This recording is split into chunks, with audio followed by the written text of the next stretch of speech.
어제 내용이 듣기가 그렇게 어렵지 않았던 걸로 제가 기억하고 있고요. 그래서 이제 오늘도 많이 어렵지 않을 거라는 이런 기대감을 가지고 제가 왔습니다. 강의안을 다 받으셨을 거고요. 또 유튜브에 동참하고 있는 우리 성도님들 안녕하세요.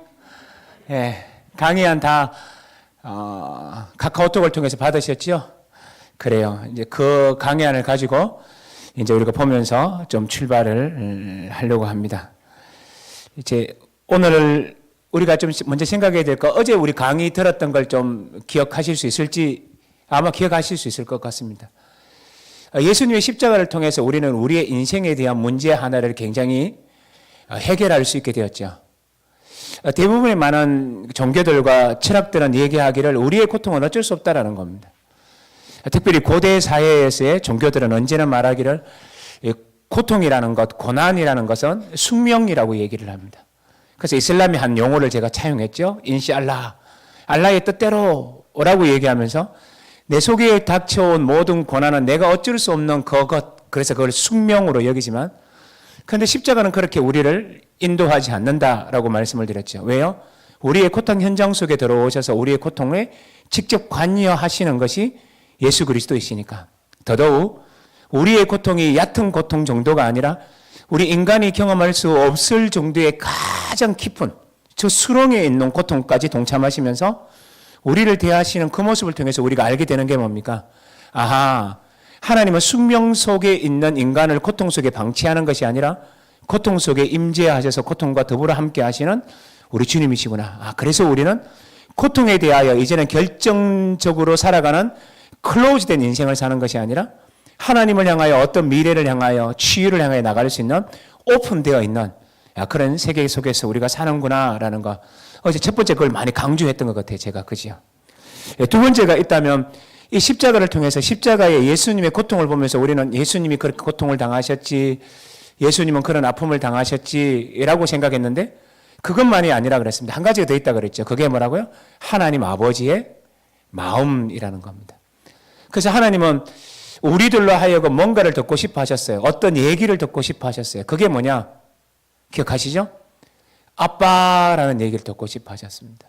그래서 예수님은 이 땅에 오셔서 우리를 만나시고 우리를 제자 삼으시고 우리에게 복음을 전하면서 말하기를 그대들은 이제 하나님을 뭐라 불러라? 아바라 불러라 라고 했던 것을 우린 또 기억합니다. 어제 그 말씀을 드리진 않았지만.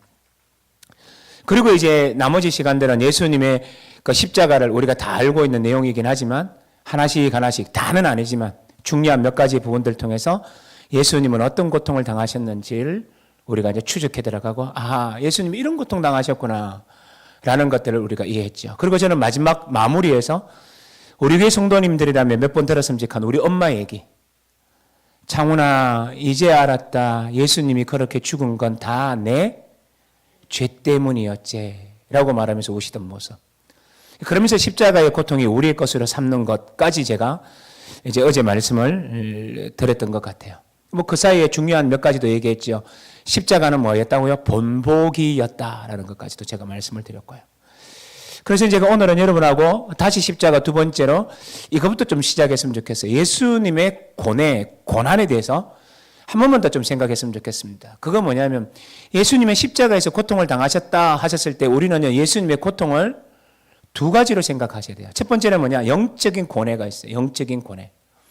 두 번째는 뭐냐? 육체적인 고뇌입니다. 예를 들면 오늘 여러분 강의안을 한번 먼저 보십시오. 마태복음 27장 46절이라고 되어 있죠. 자, 우리 같이 강의안을 같이 한번 읽어볼까요? 같이 읽습니다. 시작.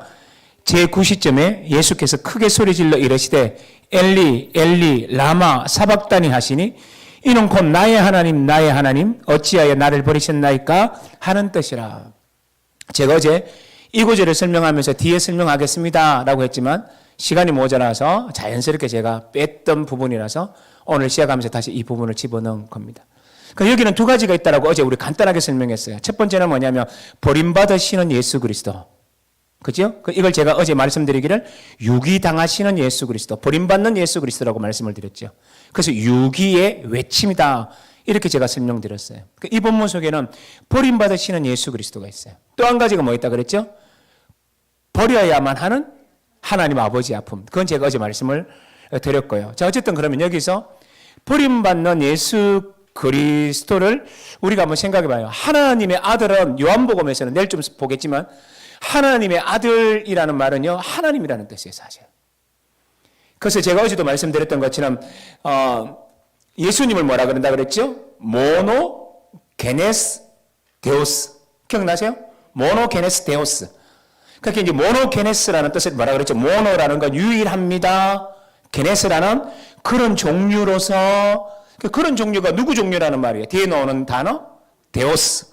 하나님과 똑같은 하나님, 유일하신 하나님이 이 땅에 오셨던 것이죠. 그러니까 예수님이 지금 유기를 당한다, 십자가에 죽는다는 말을 다른 말로 바꾸면 무슨 말로 바꿀 수 있느냐 하면 신의 죽음이에요. 신의 죽음이라는 거죠.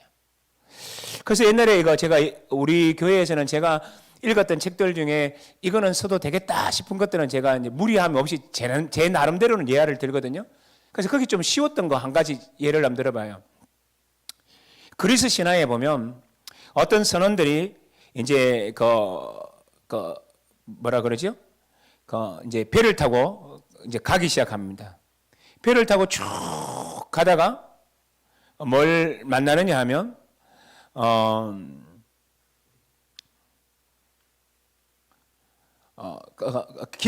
배를 타고 가다가 갑자기 배를 타고 쭉 가고 있는데 어디선가 소리가 들리는 거예요.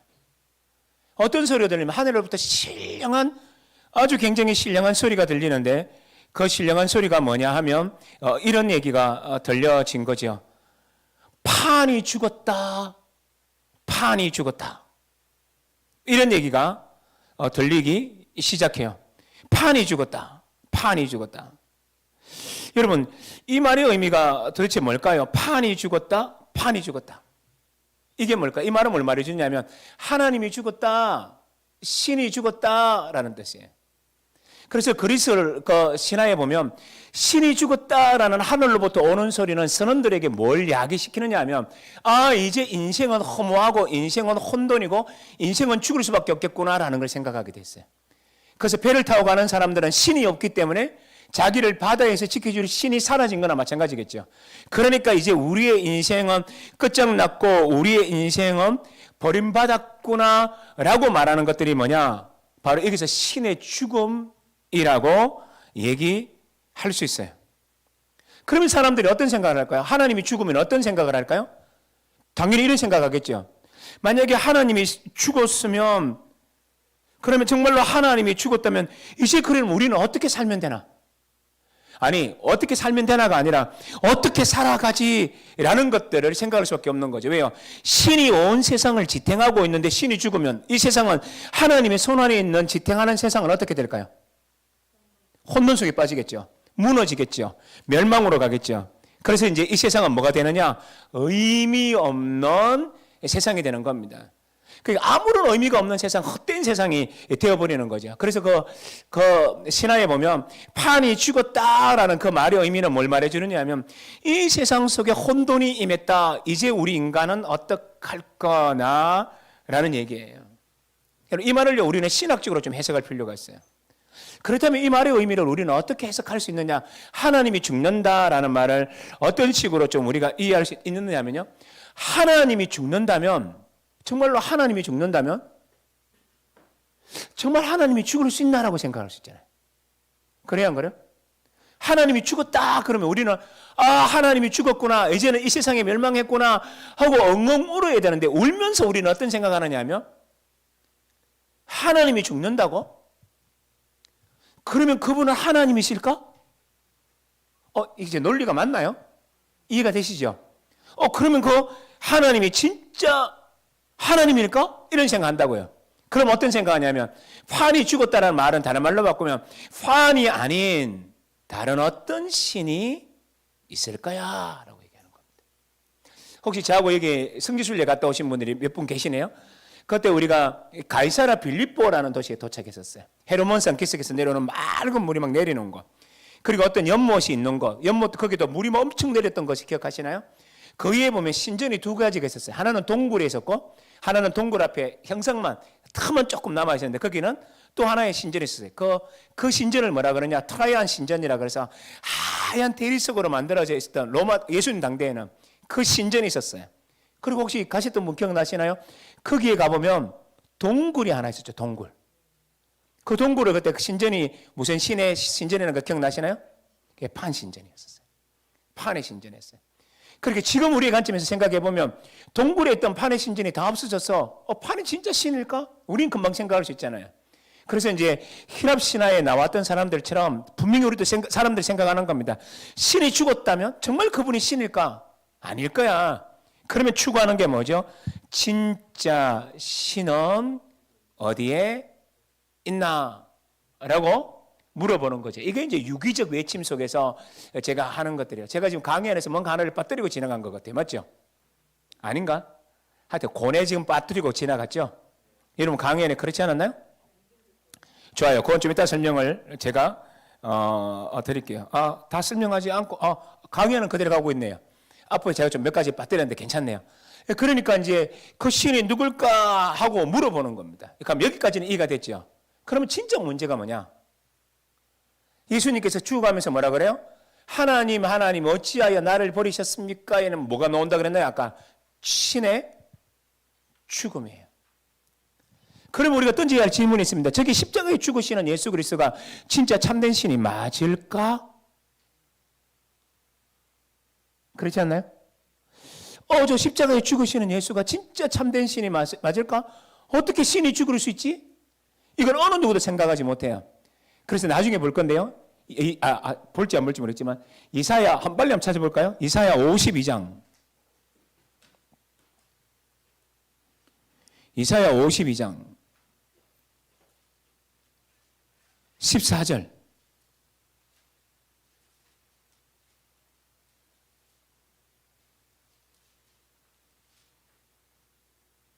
(14절에) 이런 말이 나오죠. 전에는 그의 모양이 타인보다 상하였고 그의 모습이 사람들보다 상하였으므로 많은 사람이 그에 대하여 놀랐거니와. 우리나라 말이 어려운 건 없죠. 어려운 건 없는데 문맥이 그렇게 잘 통하는 해석은 아니에요. 그래서 이걸 좀 쉬운 말로 번역된 것들을 읽으면 더 뜻이 잘 통하는데요. 제가 한번 읽어볼 테니까 잘 한번 들어보십시오. 14절을 어떻게 읽느냐면 그는 보는 사람들마다 놀라서 고개를 돌릴 정도로 몰골이 상하였다. 그는 이미 사람과 비슷한 모습도 지니고 있지 않았다. 이렇게 제가 번역을 하고 나니까 어떠세요? 제가 어제 했던 말 기억나십니까? 마돈나 얘기하면서 했는데 마돈나가 십자가를 목걸이를 하고 다니면서 했다 그러잖아요. 당신은 그리스도인입니까? 나는 그리스도인이 아닙니다. 그런데 왜 십자가 목걸이를 하고 있나요? 그녀가 했던 말이 뭐라 그랬나요? 여기 십자가에는 30대의 젊은 남자가 발가벗고 나를 유혹하기 때문이죠. 그게 마돈나가 했던 얘기예요. 그러면서 제가 어제 말하기를 아니다. 마돈나는 한 가지는 않았지만 더 중요한 한 가지는 보지 못했다. 그게 뭐라고요? 예수님의 죽으시는 모습이 30대 젊은 남자의 나신이 아니라 어떤 짐승들보다 더 갈기갈기 찢겨져 죽어가고 있는 짐승보다 더 못한 죽음에 도달한 사람이 달려있었던 거다. 제가 어제 그렇게 말씀드렸죠. 그게 바로 이사야 52장 14절의 말씀이에요. 그 얼마나 상했는지 사람들이 보고 깜짝 놀라는 겁니다. 왜요? 어떤 짐승보다도 더 고통 속에 죽어가고 있기 때문인 거죠. 그게 이제 오늘 본문이 얘기해 주고 있는 거지요. 그러니까 다시 물어봐야 됩니다. 어떻게 하나님이 이렇게 죽을 수 있냐는 거예요. 신이 죽는다는 건 그분이 참 신이 아니라는 것을 말해주는 것 아닌가. 여러분 여기까지 이해가 안 된다면 한 말씀을 좀 더 드릴게요. 그래서 사도 바울은 바울이 되기 전에 예수 믿는 사람을 죽였다 안 죽였다? 죽였어요.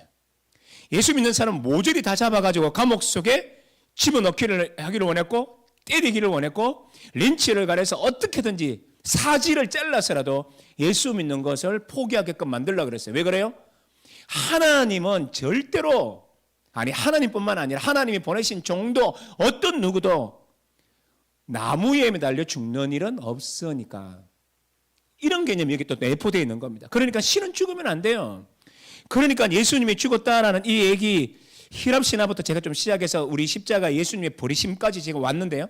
그러니까 예수님의 죽음은 이거 말도 안 되는 거예요.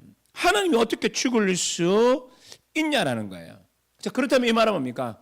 하나님이 죽으면 세상이 혼돈 가운데 있잖아요. 그래서 여러분 성경 이양 찾는 김에 한 번 더 찾아볼까요? 우리가 마태복음 오늘 아까 제가 그 강의 안에는 27장 46절만 집어넣어 드렸죠. 그죠? 그 앞에 있는 우리 유튜브 하시는 분들도 성경책은 펴고 계실 거니까요. 마태복음 27장 46절 중심으로 찾아보십시오. 46절은 조금 전에 읽은 거고요. 자, 마태복음 찾기 쉬우니까 자, 찾으셨다고 생각하고 자, 신이 죽으면 어떤 일이 일어나는지 한번 볼까요? 세상이 아까 어떻게 된다 그랬나요? 혼돈이 일어난다 그랬죠. 맞나요? 세상은 혼돈이 일어나요. 정말 일어나고 있는지 한번 볼까요? 41절 한번 보십시오. 41절. 여러분 41절에는 어떤 일이 있었다. 말을 좀 했습니다. 45절. 여러분 45절에 어떤 일이 일어나고 있나요? 우리가 읽었던 본문은 46절인데 45절에 어떤 일이 일어나고 있죠? 그렇죠. 온 땅에 뭐가 임해요? 어둠이 임해요. 어둠이 임해요. 어떤 사람은 이걸 계기일식이라고 얘기하는 사람이 있습니다. 그럴 뜻이 굉장히 우리 오늘 사는 우리 현대인에게서 그럴 법하다라고 생각하시죠. 그런데 아니에요. 왜냐하면 유대절기상 6월절은 어떤 달 때냐면 보름달이에요. 보름달이 뜰 때. 계기일식이 일어날 수가 없어요. 일어나면 뭐죠? 달이 가리워지는 건 나타날 수 있지만 해를 가리지는 못해요. 왜? 보름달이 되려면 어떻게 됩니까? 해와 저 반대편에 있어야 되니까.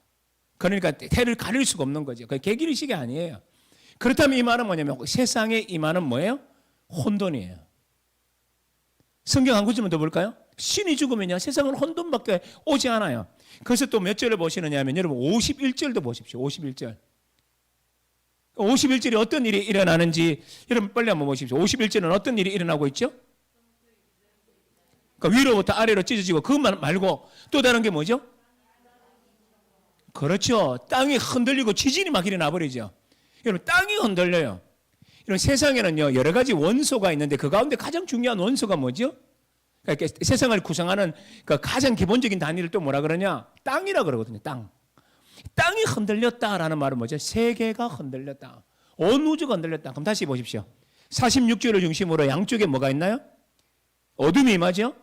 또 하나는요. 땅이 흔들려요. 그렇다면 이 말은 뭘 말합니까? 세상이 끝났다라는 거예요. 그럼 이 말은 예수가 진짜 죽어가고 있다는 거죠. 그럼 다시 물어야죠. 정말 이 예수는 진짜 신이 맞을까? 여러분 정말 웃기는 얘기지만 한번 물어봅시다. 정말 이렇게 죽는 예수가 진짜 하나님이 맞나요? 네, 안 그래요. 정말 이렇게 십자가에 죽어가는 신이 어떻게 하나님이 될 수 있냐라는 얘기예요. 그래서 이제 이 말은 우리는 좀 더 깊이 들어가서 이제 풀어내셔야 돼요. 그럼 이건 어떻게 죽으시는 이게 도대체 무슨 의미인가?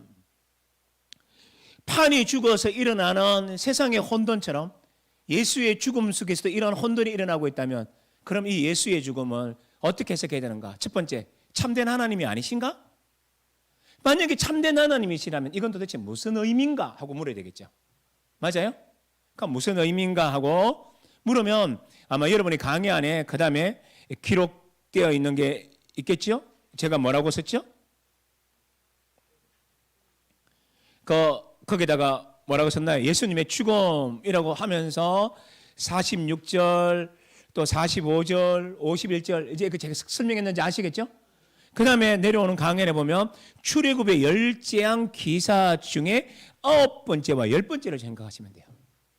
9번째 뭐가 임했죠? 어둠이 임해요. 애굽 땅에 짙은 어둠이 임합니다. 그럼 10번째는 뭐가 임할까요? 장자가 죽는 건데 장자가 죽기 위해서 그때 사용되어졌던 것 어린 양의 피, 죽음이죠. 어둠, 어린 양의 죽음. 신약의 개념으로 다시 돌아보십시오. 지금 어둠이 임했어요. 누가 죽어가고 있는데요. 요한복음을 좀 빌려오면 원래 빌려오면 안 되지만 그때 빌려오면 나중에 대 설명하겠지만 일단 쉽게 하기 위해서 빌려오면 요한복음에서 뭐라 그래요? 세례 요한이 예수님 보고 하는 말이 보라 세상 죄를 지고 가는 하나님의 어린 양이요. 예수님이 죽을 때가 언제라 그랬나요? 조금 전에 어떨 때는 보름달이 뜬다? 6월절에는 보름달이 뜬다라고 제가 말씀을 드렸잖아요. 그러니까 이 말은 뭡니까? 6월절 어린 양의 죽으심. 어둠이 임하고 어린 양의 죽음이 있어요. 이게 바로 또 재현이 되고 있는 겁니다. 어떻게 재현되고 있죠? 그래서 어떻게 재현됩니까? 예수님이 죽으실 때 어둠이 임하고 어린 양이 죽고 있는 겁니다. 이 얘기는 좀 어려워서 설명을 하나마나 하고 제가 좀 고민을 했던 건데 한번 찾아가 볼까요? 하지 말까? 할까? 좀 싶은 생각이 좀 들어요. 좀 어려워서. 근데 이제 얼마 전에 여러분들이 출애굽기 우리가 큐티를 했잖아요. 제가 그때 제가 새벽 기도회 때 그때 못 나온 날이라 가지고 제가 그 설교하는 걸 못 들었는데 출애굽기 6장으로 가보시다. 6장. 5장 22절로부터 6장 8절. 이거 제가 여러분한테 성경 공부할 때마다 많이 설명해 드렸던 것 중에 하나예요. 출애굽기 5장 22절부터 6장 몇 절까지요? 8절까지. 이 내용을 보시면 돼요. 다 읽지는 않을 겁니다. 여러분 이제 좀 천천히 찾으시면 돼요. 또 출애굽기는 찾기 쉽잖아요. 그죠? 창세기 출애굽기니까. 자, 6장 5장 22절부터 5장 23절까지는 마지막에 나오는 두 구절은 어떤 내용이냐면 하나님께서 모세를 보내어 가지고 모세가 누구에게 찾아갔죠? 바로에게 찾아갔어요. 우리 백성들을 하나님께 예배드리게 하라 그랬죠? 그러니까 바로가 뿔이 났죠. 하나님이 누군데 도대체 그가 누군데 라고 화를 뽀락 내요. 그리고 하나만 너희가 게을렀구나. 너희가 이거는 제 말입니다. 간이 배봤구나 나봤구나. 그래서 너희들 홍구역 나야 되겠다고 더 엄청나게 이스라엘을 괴롭히잖아요. 그 모세가 찾아갔는데 이스라엘은 해방은커녕 더 큰 일만 당했죠. 그래서 모세가 실망한 거예요. 그래서 5장 22절과 53절에서 5장 22절과 23절에 찾아와서 우리나라 번역은 이렇게 되어 있지만 시끄러면서 오는 겁니다. 하나님께 막 발톱 막 긋고 막 하나님 이럴 수 있습니까? 따지듯이 묻는 겁니다. 두 가지를 물어요. 하나님, 정말 하나님은 나를 보내실 때 하나님의 계획이라는 게 있기는 합니까? 라고 물어요. 첫 번째는 뭐냐? 하나님 계획이 있냐? 이걸 뭐 하나님의 계획이 있냐? 라고 물어요. 또 그 질문에는 또 뭐라 그러냐면, 좋아요. 계획이 있는 건 두 번째 치고, 우리를 구원할 능력이 있기나 있냐? 뭐 이런 뜻이에요. 와, 제가 지금 이걸로 막 하고 있죠. 이게 바로 이 모세가 했던 행위였었어요. 그러니까 하나님께서 그 모세의 상심한 마음을 알고 상심했던 마음을 알고 해답을 준 게 1절로부터 8절이에요. 더 설명하지는 않겠지만 1절에서는 뭐라고 얘기하느냐 하면 두 번째 질문, 힘 있냐에 대한 답변으로 1절을 얘기해요. 나는 힘이 있다. 머지않아 바로가 너희들을 쫓아내듯이 보내줄 거다. 이 얘기를 해요. 그 두 번째, 하나님은 계획이 있냐라고 하는 그 내용들을 몇 절부터 계속 설명하고 있느냐 하면 6절로부터 8절 속에 설명하고 있어요. 이건 다 설명하기 힘들지만 그러면서 이제 설명을 하면서 하나님의 계획이 있다라고 얘기를 해요. 그래서 계획을 네 가지로 설명합니다. 첫 번째는 뭐냐면 구원하겠다는 뜻이에요. 내가 너 구원한다. 이게 내 목적이다. 두 번째는 뭐냐? 너희들 내 백성 삼겠다. 이게 하나님의 목적이다. 이렇게 설명해요. 그리고 나하고 사이에는 교제가 일어남으로 말미암아 너희는 나를 알게 될 것이다. 이렇게 설명해요. 여기서 안다는 말은 체험적으로 아는 것을 말해요. 그리고 네 번째는 뭐냐면 내가 너희에게 복을 주리라, 땅을 준다는 뜻이에요. 이게 하나님의 계획이라고 설명해요. 이걸 지금 다 설명드리긴 힘들고요. 이렇게 말하면서 구원을 말하는 말이 굉장히 의미심장해요. 구원이라는 말이. 그게 몇 절에 나오느냐면 6절에 나오는데 6절을 보십시오. 6절에 보면 이런 말이 나오죠. 그러므로 이스라엘 자손에게 말하기를 나는 여호와라. 그러니까 나는 여호와라. 자기 자신의 이름으로 지금 얘기하는 거예요. 내 이름으로 약속한다. 그러면서 하는 말이 뭐냐면 내가 애굽 사람의 무거운 짐 밑에서 너희를 뭐라 그래요? 빼내며, 두 번째는요, 그들의 노역에서 너희를 어떻게 하며? 건지며, 세 번째는 그렇죠, 속량하며, 이런 말이 나요. 성경 공부한 사람들 혹시 성경책에 다 적어놨나요? 적어놓은 사람이 있대요. 적어놓으셔야 돼요. 그러면 구원이라는 말은 세 단어가 나와요. 첫 번째 단어, 두 번째 단어, 동사가 나왔죠. 그죠? 첫 번째 단어가 뭐라 그랬나요? 첫 번째는 빼내다라는 말은 어떤 것을 의미하느냐 하면 A라는 장소에서 B라는 장소, 그러니까 애굽 땅에서 어디로요? 가나안 땅으로, 이런 의미를 빼내다라는 뜻이에요. 두 번째는 건지다라는 말은 어떤 의미가 있느냐면 건지다라는 말은 내가 너희에게 임하여서 건져내겠다는 뜻이에요. 세 번째는 속량하다라는 말 뜻은 뭐냐면 A에서 B로 옮기고 내가 너희를 건지기 위해서, 세 번째 속량하다는 말은 내가 희생을 하고 값을 치르고 이런 뜻이에요. 여기까지만 설명하면 충분한 것 같아요. 그러니까 하나님이 우리를 구원하실 때는 뭐가 여기에 내포되어 있어요? 우리를 사단의 나라에서 하나님의 아들의 나라로 옮기는 것, 그리고 맞죠? 그래서 예수님이 이 땅에 성육신 하신 것, 그 다음에 희생을 치른 게 뭘까요? 십자가의 죽음이시거든요. 그래서 출애굽기 10번째 장과 9번째 장에서도 이 흑암이, 어둠이 임하고 난 다음에, 흑암이 임하고 난 다음에 어린 양 죽음이라는 이 패턴이 어디서 나타나요? 오늘 십자가 속에서 나타나요. 신의 죽음이라는 관점 속에서요. 그러니까 이제 우리가 알게 된 건 뭐냐면, 신이 무능해서 죽은 게 아니고 신이 이 나라와 이 백성들에 대하여 다스리다가 지쳐서 이것을 포기한 게 아니고, 신의 죽음은 어떤 의미가 있다는 말이에요. 무슨 의미가 있나요? 구원이요. 그러니까 이 땅에 혼돈을 주기 위해서 죽으신 게 아니에요. 우리를 버리시기 위해서 죽으신 게 아니에요. 예수님의 버리심이라는 말은 뭐냐면 우리를 구원해 내기 위한 하나님의 의도. 와, 이게 여기에 내포되어 있는 의미라는 것이에요. 그래서 이제 우리는 이 예수님이 죽으심에 대한 의미들을 이제 우리는 더 깊이 생각할 수 있게 됐어요. 그렇구나. 우리를 대신하여 죽으신 거구나. 이스라엘 백성들의 장자와 이스라엘 백성들을 살리기 위해서 어린 양의 죽음이 필요했던 것처럼 우리를 죽음에서 건져내 하나님의 나라로 옮기기 위해서 예수님의 어린 양의 피가 필요하셨구나.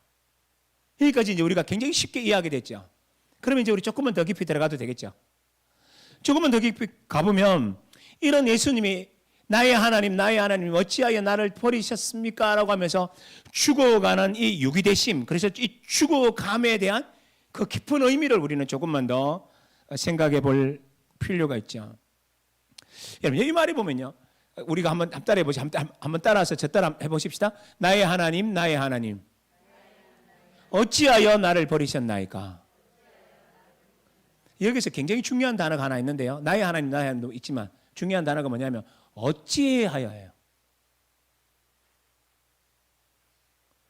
예수님이 이 말을 쓰신 적이 있던가요? 여기 말고? 저는 찾아본 적이 없어요. 예수님은 처음이자 마지막으로 쓰기 시작합니다. 어찌해서. 그러니까 이 말 속에는 아주 대단히 중요한 의미가 있다는 것을 말해요. 어제 우리가 육체적 고난을 받는 것처럼 이제 지금은 우리가 뭐 보고 있죠? 영적 고뇌를 보고 있는 거예요. 예수님은 이렇게 우리를 구원하기 위해서 십자가에 매달리고 버림을 받으셨을 때 예수님은 어떤 고통을 당하셨나? 어제는 육체적 고통을 받잖아요. 그래서 지금은 이제 영적인 고뇌를 지금 보고 있는 중이에요. 어제도 얘기했던 것처럼 소크라테스가 독배를 들었던 것은 멋지게 죽잖아요. 초대교회 성도들이 죽을 때도 멋지게 죽잖아요. 그런데 예수님은 왜 이러실까? 도대체 왜 이럴까? 이유가 뭘까? 그걸 우리가 알기 위해서 제가 다른 말로 설명할 수 있지만 성경 안구지를 통해서 설명하는 것도 괜찮을 것 같아요. 근데 강의에는 안 적은 것 같은데요. 시편 51편 한번 가보실래요? 다윗의 시입니다. 범죄하고 난 다음에 침상을 적셔가면서 잘못했노라고 고백하는 겁니다. 그래서 우리는 추론하건대 바세바를 범하고 난 후에 나단 선지자의 책망으로 말미암아 회개하는 다윗으로 우리는 이해를 합니다. 51편 11절 한번 보실래요?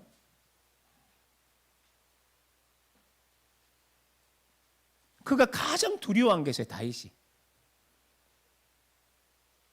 다윗이 뭘 두려워했을까요? 인생에서 가장 두려운 게 뭐였었을까요? 예? 버림받는 거, 그렇죠? 버림받는 거. 11절 같이 한번 읽어볼래요? 시편 51편 11절 같이 읽습니다. 시작. 나를 주 앞에서 쫓아내지 마시며 주의 성령을 내게서, 이 말은 뭡니까? 하나님과의 온전한 단절이에요. 다윗은요, 질병이 걸려도 좋아요. 칼날에 쫓겨도 좋아요.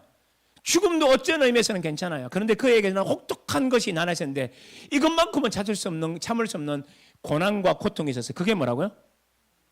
하나님으로부터 버림받는 거예요. 유기예요. 이게 다윗의 고백입니다. 그럼 예수님은 어떤 분인데요? 다윗은 원래 어떤 사람이었나요? 하나님 마음에 합한 사람, 하나님 마음에 속 들었던 사람. 100% 모든 것이 완벽해서가 아니라 하나님 사랑하는 마음이 고와서 너무너무 사랑해 주었던 하나님 마음에 합한 사람도 하나님으로부터 떨어지는 것이야말로 인생에서 가장 깊은 나라, 어떤 죽음보다 더 혹독한 죽음으로 생각하는 게 하나님과의 단절이라고 생각했었어요. 그렇다면 예수님은요? 누구로부터 떨어지는 거죠? 하나님의 임재로부터요. 예수님은 이제까지 한 번이라도 몇 초라도 단 몇 순간이라도 하나님으로부터 떨어진 적이 있으셨나요? 없으셨어요. 여러분 제가요 성경 읽다가 제일 재밌게 보는 제일 재밌는 게 너무 많아가지고 다들 성경 보다가 너무 흥미롭고 너무 감동스러운 성경 구절이 너무너무 많아요. 성경 속에는. 지금 여러분하고 강연도 없는 건데 제가 갑자기 또 떠올랐던 것 중에 하나는 나사로 무덤 앞에서 했던 거 기억나시나요 여러분? 나사로 무덤 앞에서 기도하잖아요. 사람들이 들을 수 있는 기도를 하신다고요. 그 기도할 때 했던 말 기억나요? 아버지여 나의 기도를 언제나 들어주시는 것을 감사하나이다라고 기도해요.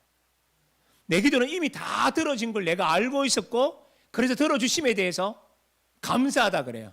그러나 내가 이 말 하옵는 것은 이들을 이해함이라.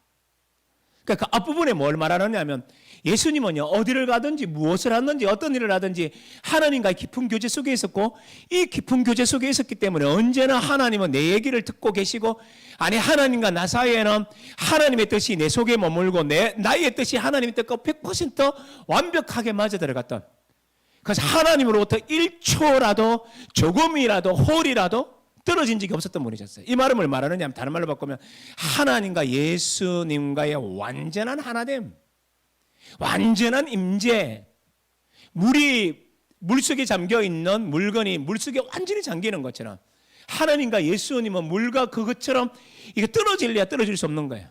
우리가 숨을 쉬면 예화가 별로 안 좋긴 하지만 숨을 쉬면 숨이 내 안에도 있고 바깥에도 있는 것처럼 예수와 하나님은 이런 안에도 밖에도 우리 영혼에도 과거에도 현재에도 언제나 함께 하셨던 하나님이에요. 여기까지 내가 말을 너무 많이 해서 좀 죄송하긴 하지만 충분히 설명했나요? 그런데 유기는 뭘 의미해요? 이제는 떨어지는 거, 분리되는 거예요. 한 가지만 해보십시다. 여러분은 그런 경험이 없겠지만 예를 들면 여러분이 너무너무 사랑한 사람 한 명만 떠올려 보십시오. 제일 지금 사랑하고 있는 사람 딱 한 사람만 떠올려 보십시오. 떠올려서 어떤 사람 그럽니다. 집에 있는 키우는 강아지 이름 뽀삐 이러더라고요. 남편하고 자기 자식도 아니래. 왜 아느냐? 그게 다 원수래 걔들은. 뭐 그런 사람인데 우린 그렇지 않겠죠? 여러분 가장 사랑하는 사람은 떠올려봐요. 떠올렸나요? 예를 들면 그가 오늘 밤 갑작스럽게 세상을 떠나요. 느낌이 어때요? 뭐 갑자기 막 울고 싶지 않으시네요? 나는 감수성이 많아가 막 그 생각하면 벌써 눈물이 막 걸성걸성거려요. 어떠세요? 미칠 것 같지 않나요? 이게 유기의 느낌 중에 한 느낌이에요. 그러니까 그런데 이 유기의 이것은요 이 정도가 아니죠. 이 유기는 어떻게냐? 그 다음에 나왔던 말이 뭐냐? 거룩한 맞바꿈이라고 얘기했잖아요. 이 말은 뭘 의미하느냐 하면 우리 인간이 하나님 앞에서 죄를 지음으로 말미암아 타락했어요. 우리의 죄의 삭선 사망이에요. 사망은 다른 말로 하면 그냥 죽는다 이런 의미가 아니라 하나님과의 영원한 분리예요. 그것은 지옥의 형벌이라고 얘기할 수 있어요. 그러니까 이 말은 뭐냐면 예수님은 어디로 떨어지느냐 하면 지옥의 형벌로 지옥의 형벌로 나락으로 지금 떨어지고 있는 순간을 의미해요. 그러나 동시에 예수님이 이렇게 버림받는 이유 아까 구원이라고 그랬잖아요. 구원. 이 버림받는 이 나락으로 떨어지는 이 고통이 얼마나 깊었나. 하나님과 영원히 떨어질 수 없는 그분이 모든 죄인의 대명사가 되어서 완전히 죄된 모습으로 떨어져 내려가더라. 그 얘기를 지금 하고 있는 거거든요. 그래서 예수님은 하나님으로부터 완전한 이별, 그 대신 여기서 뭐가 일어난다고? 구원이 탄생해요. 그럼 우리는 원래 어디 가야 할 존재인데 지옥에 가야 되고 하나님의 임재의식 속에 들어가지 못했고 하나님을 아버지라고도 감히 부르지 못했고, 아니 부를 수도 없어요. 자격 조건도 없어요. 그런 인간들이 예수님과 뭐 한다고요? 거룩한 운명의 맞바꿈을 하는 거예요. 그래서 지옥의 형벌은 누구에게 가고? 예수님께 가고, 지옥 형벌을 마땅히 당해야 할 우리들은 어디로 가고요? 하늘 영광의 아들의 자리로 올라가 예수님이 부르짖었던 나의 하나님이라는 단어들을 우리가 쓸 수 있게끔 되는 것이죠. 그래서 예수님의 영적 유기라는 말, 영적 고뇌라는 말은 우리가 상상할 수 없는 이 엄청난 간격, 천국에서 지옥으로, 아름다운 교제에서 원수됨으로, 하나님에서 버림받음으로 이렇게까지 떨어지는 이 유기의 영적 고뇌를 우리가 이해하면서 동시에 한 가지를 기억하셔야 돼요. 거룩한 맞바꿈, 운명의 맞바꿈, 이게 있는 거예요. 지금 유튜브가 잘 안 되는 모양이죠. 유튜브 잘 되고 있나? 아무 문제가 없어요? 자, 그런 게 여기에 내포되어 있는 거예요. 이런 우리 유튜브 성도님들도 잘 따라오고 계시죠? 저보다 고기 까뜩까뜩 입고 계신 것 같아요. 그래요. 고마워요. 그게 이제 십자가 속에서 나타나는 영적인 고뇌였었어요. 여러분, 그래서 이런 거룩한 맞바꿈을 발견할 수 있는 구절, 몇 구절만 같이 한번 찾아가 봐요. 사도행전 20장 28절. 자, 사도행전 20장 28절. 혹시 빨리 못 찾으셔도 괜찮아요. 사도행전 몇 장? 20장 28절. 혹시 여러분 찾으면서 들으세요. 목사님들이나 또 누군가가 강의를 하면서 성경 무슨 성경 몇 장 몇 절 가면 여러분 무슨 성경부터 딱 떠올리시면 외우시면 안 돼요. 몇 장 몇 절부터 먼저 들으셔야 돼요. 그 성경 금방 따라오게 됐어요. 근데 성경에만 초점 맞춰서 창세기 가면 창세기 이거 찾다가 다 까먹어요. 그렇죠? 그러니까 구절을 얘기할 때는 항상 몇 장 몇 절 하면 몇 장 몇 절만 외우시면 돼요. 그러니까 책은 금방 그걸 안 까먹어요. 그래서 몇 장 몇 절 하면 금방 찾아가요. 제 말이 안 맞나? 맞죠? 그래서 몇 장 몇 절 하면 그거 몇 장 몇 절 해야 돼요. 사도행전 20장 28절 가면 20장 28절. 그럼 제가 한 번 더 얘기해요. 사도행전 그러거든요. 그럼 사도행전 딱 찾으시면 돼요. 자, 20장 28절 제가 천천히 읽어볼게요. 너희는 자기를 위하여 또는 온 양떼를 위하여 삼가라. 성령이 저들 가운데 너희로 감독자를 삼고 하나님이 자기 피로 사신 교회를 치게 하셨느니라. 이거 언제냐면 사도 바울이 다시 예루살렘으로 돌아가면서 이제 고난의 길을 떠나가면서 이제 에베소 장로들을 불러요. 밀레도라는 그곳에서. 지금은 제가 밀레도를 가봤는데 지금은 아니구나. 참 이것도 벌써 10년이 더 지났네요. 밀레도라는 곳을 갔는데 가니까 거기에 바닷가에 있다고 생각했는데 바다는 좀 떨어져 있어요. 그래 이제 거기에 가이드한테 물어보니까 예전에는 이게 거기에 있어서 옛날에는 이게 물이 들어왔던 땅이래요. 그래서 제가 잘 이해하게 됐는데 그 밀레도에 그들을 불러서 밀레도 맞나? 목사님들 밀레도 맞아요? 내가 지명 잘 못 외우거든. 맞아요? 예, 맞으면 맞는 걸로 하겠습니다. 틀리면 양해해 주시길 바랍니다. 자, 사람 이름 잘 못 외우는 거하고 지명 이름 잘 못 외우는 거 유명하죠? 자랑이다, 자랑. 그렇죠? 자, 어쨌든 이제 그곳에서 이제 장로들을 불러서 하는 말들 중에 하나예요. 그러면서 장로들아, 이제 머지않아 우리 교회 안에 이리들이 들어온다. 내가 떠나가면 이리들이 올지 모른다. 그래서 이제 내가 눈물 흘리고 잠도 자지 않고 생명 다해서 내가 하나님 안에서 이거 했던 교회이니 너희들이 이 교회를 그렇게 지키도록 하라고 당부를 해요. 그러면서 그 교회를 설명하는 단어가 뭐라 그래요? 이렇게 표현하죠. 하나님이 뭐로 샀다고요? 좀 이 말 중에서 좀 이상한 말. 이제 우리는 다 알지만 원래는 그냥 신앙의 초보자가 이 말 보고 이상한 구절 하나를 발견했죠. 단어가 뭐죠? 하나님이라는 뜻이에요. 원래 누구 피를 사셨죠? 예수가 누구예요? 그러니까 하나님이라는 뜻이에요. 여러분 삼위일체는 절대 헷갈리시면 안 돼요. 여호와 정인처럼 장난치는 애들한테 속으시면 안 돼요. 그래서 여러분 헬라어 원문을 읽으면 하나님이 이게 너무 분명한데 여호와 정인들이 보는 성경을 읽으면 하나님을 언제나 예수님을 대문자가 아니라 소문자로 바꿔놓는 경우가 있어요. 그래서 옛날에 지금은 그럴지 모르겠는데 한참 옛날에는 그들이 사용하는 헬라어 가지고도 장난을 쳤었어요. 그러니까 제가 옛날에 공부하면서 그걸 봤거든요. 그러니까 그 진정한 우리가 하나님의 말씀을 통해서 볼 때는 예수 그리스도를 뭐로 보느냐면 진짜 하나님으로 모시는 거예요. 근데 그 하나님이 어땠다고요? 성육신 하셔서 삼위일체 가운데 한 분이신 하나님이 오셔서 뭐 했다고요? 자기 피로 뭐 했다고요? 샀어요. 그 사람을 살려면 뭐를 치러야 돼요? 네, 대가를 치러야 돼요. 근데 여기서 주의해야 될 것은 뭐냐면 이런 거 아니에요. 내가 네 생명을 얻으려고 네 생명을 구했다. 옛다 내 생명 여기. 이런 개념 아니에요. 우리가 성경을 읽을 때 이렇게 읽으시면 안 돼요. 이 말은 맞는 말인데 예수는 우리의 죄를 위하여 자신의 생명을 내어놓으셔서 죽으셨다. 끝. 이러면 안 돼요. 이 말이 맞는 말이지만 예수가 죽으셨다 해서 우리가 꼭 기억해야 될 게 뭐냐면 영적인 고뇌, 오늘 배웠던 거, 그리고 육체적인 고뇌, 어제 배웠던 것들을 같이 생각해서 그 느낌이 거기에 녹아져 있어야 돼요. 그래서 우리는 단순하게 문자를 외우듯이 문장을 외우듯이 주님은 우리 죄를 위하여 내어준 바 되어서 죽으셨다가 아니라 버림받고 고통과 절규 가운데 죽으셨던 주님을 떠올리셔야 돼요. 이게 영적인 고뇌예요. 그래서 이제 우리는 이 얘기들을 우리는 잘 보셔야 돼요. 한 구절만 더 보고 쉬는 시간을 하겠습니다. 제가 25분까지 하려고 그랬거든요. 자, 말은 안 했지만 오늘 25분에서 일단 마칠 겁니다. 1부를 마칠 거예요. 그리고 10분을 쉴 거예요. 자, 계시록 5장 9절 10절. 5장 가면 뭐부터 였나고요? 5장 9절 10절. 무슨 성경? 요한계시록 5장 9절 10절. 이제 대규 찾기 쉽죠? 5장 9절 10절. 5장 9절 10절. 5장 9장 10절. 아, 그런데 요한계시록. 자, 이거 이제 팁이에요, 팁. 또 이래놓고 한 달 지나면요, 안 그래, 성도들 안 해요. 또 이번 주일날 찬양 예배 때 우리 부목사님 설교하면서 몇 장, 몇 절 하면 또 막, 뭐라 하더라? 야, 뭐지? 막 옆 사람 보고, 야, 김건사, 무슨 성경? 이러고. 그럴 때 많아요. 꼭 까먹으면 안 돼요.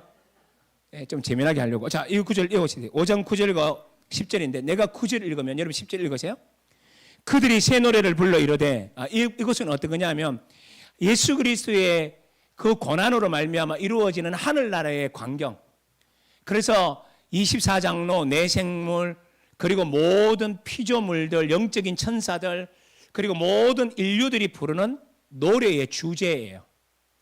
하늘나라의 구속의 노래라는 거죠. 주제인데 9절에 보면 그들이 새 노래를 불러 이르되 두루마리를 가지시고 그 인봉을 떼기에 합당하시도다. 일찍이 죽임을 당하사 각 족속과 방언과 백성과 나라 가운데서 사람들을 같이 읽겠다. 사람들을 어떻게 했다고요? 피로 사서 하나님께 드리시고. 또 여기서 하나님은 누굴까요? 성부 하나님이에요. 여기서 한 가지 퀴즈 나갑니다. 그 인봉을 떼기에 합당하시도다 했을 때 이 인봉이 뭘까요? 이 해답은 제가 언제 가르쳐 드리느냐 하면 조만간 바이블 아카데미 다음 차 때 요한계시록 때 제가 말씀드릴 거예요. 그러니까 이게 뭘까요? 광고입니다. 광고 지금. 그러니까 요한계시록에서 이게 무슨 의미가 있는지, 어린 양이 왜 승리가 되는지 이런 얘기를 제가 풀어나갈 거예요. 그러니까 요한계시록을 제대로 배워야만 이단에게 속지 않고 요한계시록이 어렵다는 말을 이제는 안 할 수 있게 돼요. 제가 그래서 2번이나 했는데 이번에는 조금 다른 방식으로 또 가르쳐 드리려고 할 거예요. 그래서 그것도 기대하시면 좋겠어요. 자, 10절 여러분이 읽으셔야 됩니다. 같이 읽죠. 10절 시작. 그들로 우리 하나님 앞에서 나라와 제사장을 삼으셨으니 그들이 땅에서 왕노릇 하리로다 하더라. 이 말은 뭐냐면 우리를 피로 사서 우리를 뭐로 만들었냐? 하나님 앞에서의 나라와 제사장들로 삼으셨어요. 그래서 우리로 하여금 뭐 하게 한다고요? 왕노릇요. 왕노릇 하기 위하여서 예수님은 뭐가 된다고요? 가장 비참한 존재가 된 거예요. 이 얘기를 2부 시간 때 다시 조금 더 언급하면서 나갈 거예요. 자, 지금부터 10분간 휴식하도록 하겠습니다. 여러분 모두 수고하셨습니다. 10분 후에 다시 뵙겠습니다. 네, 이제 우리 10분 쉬었으니까요. 이제 또 다음 얘기를 또 우리가 해보죠. 전 시간에는 제가 이런 얘기를 했었어요. 신의 죽음이 어떤 의미가 있는가? 신이 정말 죽을 수 있는가? 신이 죽으면 모든 것이 혼돈이 이루어지고 그러면 세상이 끝이 나는데 신이 죽는다는 말은 그 사람이 정말 참된 신을 의미하는 걸까? 라는 의문을 가지고 예수님의 죽으심을 같이 봤죠. 그런데 예수님의 죽으심을 보니까 예수님도 죽어가고 있다는 겁니다. 그뿐만 아니라 예수님의 죽으심 가운데도 보니까 이 땅의 혼돈, 이 땅의 모든 것들이 흔들림, 이 땅의 모든 것들이 죽어가고 있음, 이런 것들이 지금 보이고 있죠. 그죠? 그래서 그러면 예수님도 그러면 이렇게 죽으면 참된 신이 아닌가, 참된 하나님이 아닌가라는 생각들을 우리가 이제 또 해볼 수가 있었죠. 그런데 이제 그 예수님은 참된 하나님이 아니라고 말하기는 못하니까 참된 하나님인 걸 우리가 아니까 그럼 어떻게 참된 하나님인 걸 알까 하고 봤더니 예수님의 죽음은 그냥 죽음이 아니라 출애굽기에 말하고 있는, 간단하게 설명하면 어둠이 임하고 어린 양이 죽은 것처럼 신약에서 동일하게 이루어짐으로 말미암아 예수께서 구원을 이루기 위한 죽으심이었다라는 것을 우리가 보게 된 거죠. 그러면서 이제 예수님의 이 죽으심이라는 것들을 조금 더 보면서 어제는 그 육적인 권위를 통하여서 봤던 것들을 이제는 영적인 권위를 통해서 우리 조금 더 깊이 들어가 보니까 예수님의 십자가를 마태복음과 마가복음, 아까 제가 그 얘기를 안 했군요. 참 마태와 마가복음만 기록하고 있는 게 뭐냐, 나의 하나님 어찌하여 나를 버리셨습니까? 라고 마태와 마가만 얘기하고 있거든요. 그래서 이 마태와 마가 속에 나타나는 나의 하나님 어찌하여 나를 버리셨습니까? 하고 보니까 이 안에는 뭐가 있더라? 하나님의 아들이신, 그리고 하나님이신 당신이 버림받고 있고 유기당하는 것을 보고 있더라. 그 유기가 웬 거냐 하고 봤는데 우리가 다 생략하고 두 가지를 알게 됐죠. 주님의 이 유기는 어찌하여 라는 이 말이 나올 수밖에 없었던 건 창세 이래로 한 번도 떨어진 적이 없었던 하나님에게서의 떨어짐, 버림받음, 아픔, 고통, 죄, 이런 것들이 숱하게 나오는 것들로 버림받음에 대한 하나님의 아프심이었다는 것을 우리가 알게 됐고, 또 하나는 뭐죠?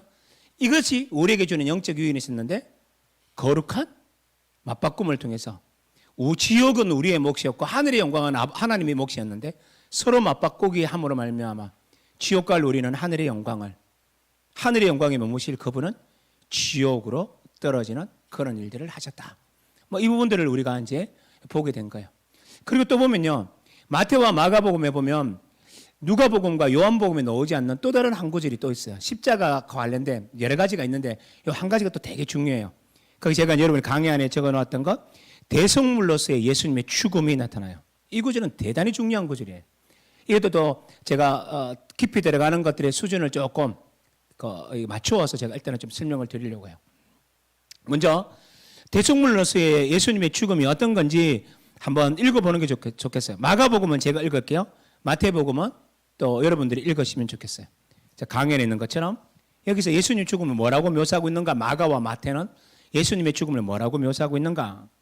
앞에서는 예수님의 버리심, 유기당하심이라고 묘사했는데 또 마태와 마가는 또 예수님의 죽음을 뭐라고 보는가? 여기서 봤더니만 인자가 온 곳은 승김을 받으려 함이 아니라 도리어 섬기려 하고 자기 목숨을 많은 사람의 대속물로 주려 함이니라. 마태복음 시작. 이것은 죄사함을 얻게 하려고 많은 사람을 위하여 흘리는 바 나의 피 곧 언약의 피니라. 똑같은 구절이 있는데 제가 거기를 안 적었고 이 말을 한 번 더 설명하는 다른 구절을 제가 적어왔네요. 마태복음도 이 동일한 구절, 마가복음 10장 45절과 똑같은 구절이 다른 데 있어요. 그거는 제가 안 찾아서 적었네요.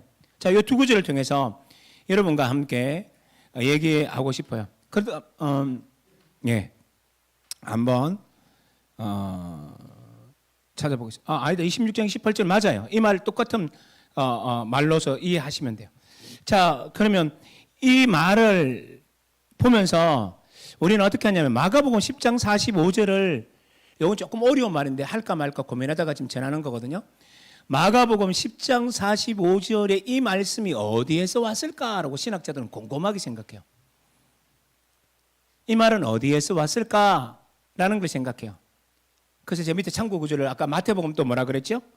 26장 28절이죠. 26장 28절은 어디에서 나온 게 나와요? 승만찬 사건이죠. 맞죠? 마태복음 26장 28절은 이것은 죄사함을 얻게 하려고 많은 사람을 흘리는 피를 많은 사람을 위하여 흘리는 바 나의 피 곧 언약의 피니라 라는 말은 승만찬을 하시면서 예수님께서 이것은 내가 너희를 위하여 쏟아붓는 내 언약의 피니라 라고 하는 말이에요. 그러니까 이와 유사한 말이 마태복음에서는 어디서 나온다고요? 예수님의 피 흘리심, 그러니까 승만찬 사건에서 10장 45절과 유사한 말이 나왔다라는 거죠. 그죠? 그래서 마가복음의 신학자들을 꽤 많은 사람, 한두 명이 아니에요. 정말로 꽤 많은 그 신학자들이 10장 45절의 그 정황을 어디서 오느냐 하면 승만찬에서 했던 말씀을 여기다가 마가가 가지고 온 것이다 이렇게 봐요. 전통적인 견해에 의하면 마가 다락방에서 예수님께서 승만찬을 하셨죠. 맞나요? 그런데 마가복음을 지은 사람이 누굴까요? 마가 다락방의 주인으로 일단은 봅니다. 전통적인 입장에서는. 그러니까 승만찬의 이 얘기를 마가복음 10장 45절에서 마가가 복음서를 기록하면서 썼다는 것은 굉장히 쉽게 추론할 수 있을까요? 없을까요? 추론할 수 있겠죠. 그래서 신약학자들은 마가복음 10장 45절은 대단히 중요한 말씀인데 이것은 뭐냐? 어제 제가 성찬식은 뭐에 대한 극화라고 했죠? 드라마틱한 행위라고 그랬죠? 드라마틱 액션이라고 얘기했죠? 그게 뭐라 그랬죠? 이게 승만찬은 십자가의 죽으심이라고 그랬잖아요. 그러니까 마가복음 10장 45절이 승만찬 사건에서 온 거라면 예수님은 이 10장 45절을 통해서 뭐라고 얘기하느냐면 내가 너희를 위하여 대속물로 준다라는 말은 십자가에서 내가 죽는 것으로 지금 묘사하고 있는 것으로 더 쉽게 이해할 수 있겠죠. 그래서 마가복음을 이해하는 신학자들은 이 말을 어디서 왔냐? 10장 45절에 이 말을 어디서 왔냐라고 생각할 때 어디서 왔다고요? 승만찬에서 인용해 온 말씀이다 라고 보는 분들이 많아요. 저는 이 본문을 부정하고 싶진 않아요. 제 전공이 복음서라 그랬고 복음서 중에서도 마가복음이라 그랬잖아요. 그러니까 여기에서 저 동의를 해요. 저를 가르쳤던 교수님도 그 얘기하면 저는 그 교수님한테 어떤 거는 반박도 하고 막 그 논쟁도 벌였지만 이 부분에서는 제가 논쟁을 벌이지 않습니다. 왜냐하면 이 부분은 동의할 수 있기 때문이에요. 그러나 그 두 번째 의미는 또 다른 게 있어요. 이 말을 그냥 단순하게 생각하시면 돼요. 피 흘려 죽으신 대속물이다. 뭐 이렇게 그냥 단순하게 생각하시면 이걸 때 나중에 제가 또 연결시켜 드릴게요. 그 단순하게 그 문맥 속에서 나온 거다. 이 본문의 문맥 속에서 나온 거다. 그때 이 본문의 문맥 속에서 예수님은 다른 의도로 얘기하셨다. 지금 이 말은 좀 어렵죠? 목사님 저번 시간은 좀 잘 이해가 됐는데 지금은 목사님 혼자 머릿속에 있고 우리한테 그냥 답만 얘기해줘서 잘 모르겠어요 라는 생각이 있더라도 그냥 그렇게만 듣고 지나가셨으면 좋겠어요. 좀 이따 설명을 드릴 테니까 그 정도만 이해하시면 좋겠고요. 이건 설명을 안 해도 되는 걸 보너스로 지금 드린 거고요. 그럼 다시 10장 45절 옵니다. 그러니까 10장 45절에서 예수님의 죽으심을 마가복음은 어떻게 그리고 있는가 이 구절을 우리가 함께 보는 거예요. 자 보면 인자가 온 것은 내가 온 건 섬김을 받으려 함이 아니라 도리어 섬기려 하고 이건 뒤에 좀 이따 설명할 거고요. 그 다음에 굉장히 중요한 말이 나와요. 자기 목숨을 많은 사람의 뭐로 주려 함이라 그래요. 대속물로 주려 한다. 많은 사람에게 대속물로 주려 한다 했을 때 여기서 제일 어려운 말이 무슨 말이에요? 여러분 보시기에 무슨 단어가 제일 어렵죠? 어떤 단어가 제일 어려워요? 대속물이에요. 대속물이 뭐죠? 말은 설명할 수 있는데 맞는지 안 맞는지 확신을 못 하잖아. 뜻은 희미하게 알지만. 그래서 오늘 이 대속물의 의미를 정확하게 알고 지나갈 거예요. 이 대속물은 보통 한 세 가지 경우에서 써요. 어떤 경우에 쓰느냐면 어떤 사람이 전쟁에 나갔다가 전쟁에서 져요. 그 전쟁의 포로가 되었어요. 그랬을 때 그 포로로 잡혀가서 이 사람이 죽을지 살지 어디로 팔려갈지 어떻게 능지처참 당할지 몰라요. 그런 전쟁 포로가 끌려오고 있을 때 로마 시대 때 그런 일이 있었다 그러더라고요. 그 로마에서는 전쟁에서 사로잡은 포로들을 끌고 내려오고 있을 때 그 마을의 귀족들이 개선하고 있는 장군을 맞으러 나가요. 이것도 재밌는 말인데 그냥 말로만 할게요. 이 말을 뭐라 그러냐면 그러니까 뭐 장군이 전쟁에서 승리했죠. 막 이제 이 땅으로 오고 있죠. 이제 마을로 올 때 마을에 있는 귀족들과 마을에 있는 사람들이 개선 장군이 마을에 올 때까지 기다릴까요? 아니면 그 장군이 수고했다고 마중을 나갈까요? 마중 나가요. 그래서 어떻게 하냐면 개선한 장군이 전쟁에서 승리하고 그래서 마을로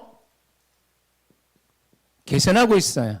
오고 있는 중에 마을 사람들이 마중을 나가요. 그래서 여기서 만나는 거예요. 두 가지를, 한 가지를 설명하는데 한 가지 좀 더 설명하고 지나갈게요. 이거 이제 또 보너스. 그래서 누군가가 올 때 마중을 나가다. 요 마중 나가는 단어가 데살로니가 전서에 나와요. 그 단어가 먼저 여러분 짐작했죠? 저하고 가까이 사는 사람은 안다고 고개를 끄덕끄덕했어요. 이 단어가 먼저 여러분 아시죠?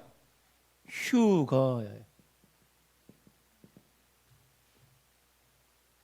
그 성경에서 말하는 휴거라는 거 이런 거 아니에요, 여러분. 오해하면 안 돼요. 예수님이 재림하시는데 이 땅에 살던 우리들이 믿음 좋은 사람이 있고요. 믿음 좋은 사람. 여러분, 믿음이 별로 안 좋은 사람. X 이런 사람이 있었어요. 그럼 예수님이 재림을 이렇게 쫙 하면 오는 중에 이제 우리가 공중으로 마중을 나가요. 그래서 만나서 이때까지 여러분 배우실 때는 어떻게 했나요? 만나서 어디로 가죠? 하늘로 가죠. 그래서 이제 비행기를 몰던 그 비행사가 예수 잘 믿는 사람이면 그 사람이 하늘로 윙 가버리면 비행기 막 떨어지고 뭐 이런 식으로 많이 얘기하는데 그런 개념은 아니고요. 중요한 건 뭐냐면 주님이 오시면 우리가 마중을 나가서 다른 나라로 가버리는 게 아니고 그분을 맞이한 모습으로 다시 어디로 온다고요? 이 땅으로 오는 게 휴거예요. 아시겠죠? 이때까지 이런 생각 제가 모르겠어요. 몇 번이나 말했기 때문에 잘 이해할 수 있을지 모르겠지만 다른 교회 성도들은요 거의 90% 이상은요 이상하게 생각해요. 휴거를 이런 거라 생각해요. 그러니까 이런 건 이제 보너스예요. 목사님 이걸 좀 더 자세히 알고 싶은데요. 광고 나갑니다. 바이블 아카데미 요한계시록 할 때 이 설명 다 나갑니다. 이 정도만 얘기하고 맛배기로 보여드린 거고요. 그러니까 다시 말하면 오늘 본문으로 봤을 때 군인들이 승리를 하고 쭉 오면 누구를 잡아옵니까? 전쟁에 포로를 잡아와요. 잡아오면 어떻게 하냐면 이 포로들이 이게 쇠사슬에 묶여서 이렇게 다 이리 올 거 아닙니까? 철사줄로 투성 꽁꽁 묶인 채로 오겠죠. 쭉 오고 있을 때 귀족들이 나가고 마을 사람들이 나가는데 귀족들은 거기서 포로들을 이미 먹이고 있어요. 저 녀석 사야 되겠다. 저 녀석은 우리 집에 데려가야 되겠다. 하고 값어치를 스스로 먹여요. 그리고 오면 개선 장군한테 그 값어치를 주고 얘를 싸오게 됐어요. 이게 뭐냐? 대속물이에요. 그러니까 이 귀족이 뭘 치러야 되느냐면 어떤 희생을 치러야 돼요. 자기 집에 있는 굉장한 것. 그러니까 그 도로는 사람이 예를 들면 옛날로 치면 람보 같은 애가 들어온다. 그 람보는 값어치가 굉장히 비싸겠죠. 그래서 재산을 엄청 주고 그걸 사는 겁니다. 이걸 뭐라 그러냐? 대속물이에요. 자, 제가 이 얘기를 정답이라고 말하고 있는 건 아니에요.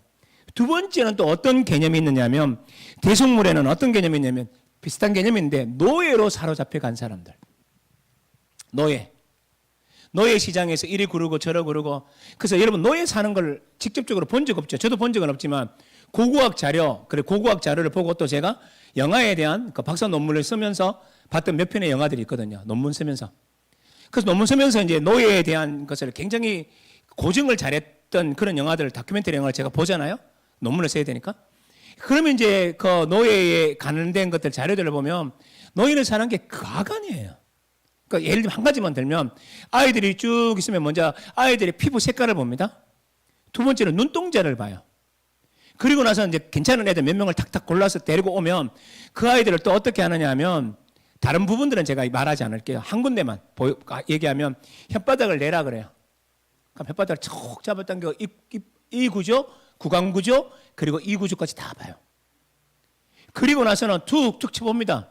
그러면 아이가 이렇게 안 밀리고 이렇게 툭툭 버티고 있으면 모든 것들이 피부 색깔이면 모든 걸 다 봐요. 아까 저는 입만 얘기지만 다른 것도 다 봅니다. 그리고 난 다음에 얘가 마음에 들면 돈을 치르게 될 때 이게 뭐냐? 대속물이에요. 치르게 되는 그것이. 또 한 가지가 더 있는데 이건 뭐냐면 더 특별한 건데 사형 선고를 받은 사람. 사형 선고를 받은 사람. 그러니까 출애굽기도 그런 내용이 나오는데요. 어떤 사람이 사형 선고를 받았는데 어떤 특이한 케이스에는 어떻게 하냐? 그 사람이 사형 선고를 받은 사람이나 돈을 주고 속전할 수 있었어요. 그래서 이제 돈을 주고 그 사람을 사올 때 그걸 또 뭐라 그런다고요? 대속물이라 그래요. 그러니까 여기 들어가는 비용들은 작은 돈이 아니에요. 그러나 여기에서 핵심이 있는 게 아니에요. 핵심은 어디 있냐? 여기 있어요. 자, 공통점이 뭐죠?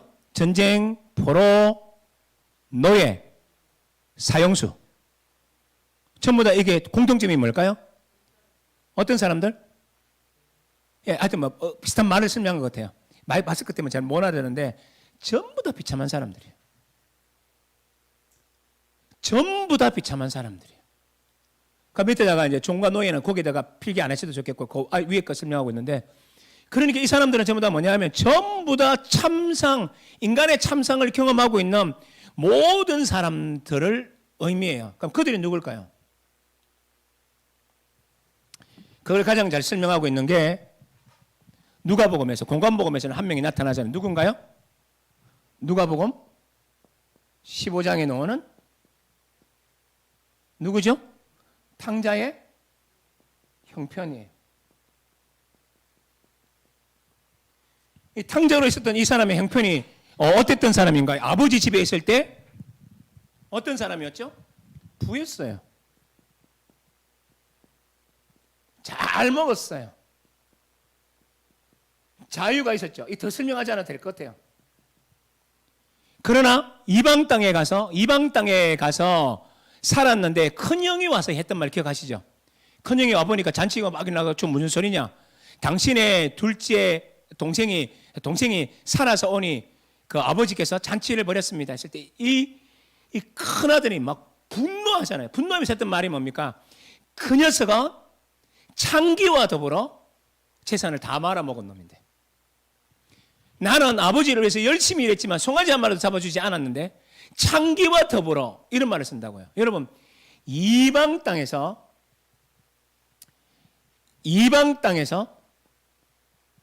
창기와라는 말은요, 다 알죠. 제가 워낙 말씀해서 신전에 종속된 전문적 창기를 의미해요.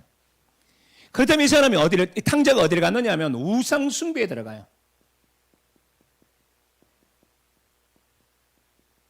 엄난이 들어가겠죠. 그렇죠? 엄난해져요. 엄난까지 다 여기에 들어가요. 또 그다음에 이제 흉년이 들어서 못 먹고 사니까 어디로 갔죠? 돼지를 쳤죠? 율법에서는 이건 뭐라 그런다? 부정한 짐승이라 그런다. 그죠? 부정한 짐승이라 그러죠. 그래서 유대인들은 이걸 쳐요, 안 쳐요? 안 쳐요. 치더라도 누구를 치느냐면 가장 하층민들을 하여금 경계 바깥에.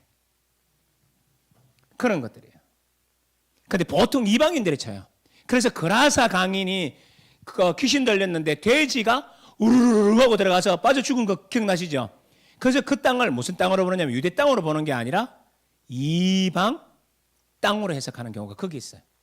물론 거기에는 그 귀신 들린 사람이 예수님을 향하여 지극히 높은 신, 이런 말을 쓸 때 그거는 어디서 쓰느냐면 이방인들이 주로 사용하는 말이거든요. 그 이제 그 신학자들이 하는 일이고 그런 것들은. 그런 내용들을 다 보니까 이건 이방 땅이라는 말이에요. 그러니까 돼지를 쳤다는 말은 유대인의 명예 다 손실했어요.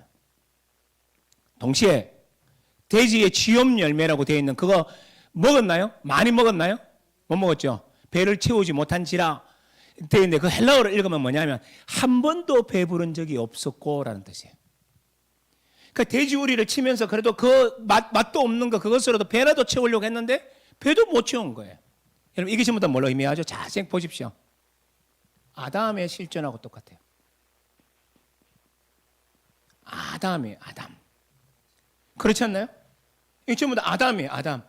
아담이 원래죠. 아버지 집에서 이렇게 살았던 것처럼 에덴 동산에서 이런 부유를 누렸나요?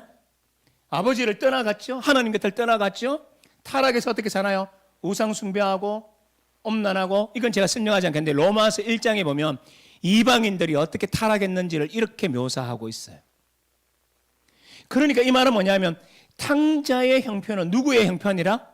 아담의 실존을 따라가는 이 땅의 우리 모두를 의미하는 거예요. 여기까지 이해되나요? 그러면 이 아담의 실존에 들어갔던 탕자의 이 형편은 아까 제가 뭐라 그랬나요? 인간의 참상을 보여주는 것. 누구요? 전쟁, 포로, 노예, 사형수. 맞죠? 그러니까 이런 참상을 보여주는 사람이 누구라고요? 아담의 실존 속에 들어가 있는 우리. 다 본문이 다 연결되죠? 그래서 10장 45절에서 뭐라 그래요? 다시 10장 45절 다시 보십시오. 뭐라 그래요? 인자가 온 것은 섬김을 받으려 함이 아니라 도리어 섬기려 하고 자기 목숨을 다시 이제 같이 봐요. 많은 사람을 위한 뭐로 준다고요? 대속물로. 이 많은 사람이 누구라는 말이야? 아담의 실존 속에 있는 인류를 위하여.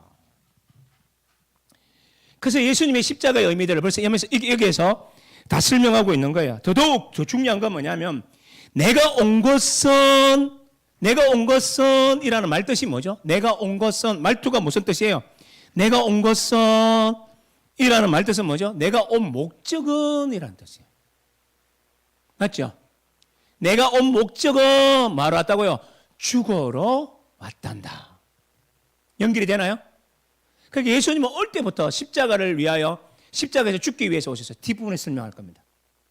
누가복음에서 설명할까요? 예수님은 이 땅에 왜 오셨냐? 죽으러 오셨다는 것을 설명하고 있어요. 근데 어떻게?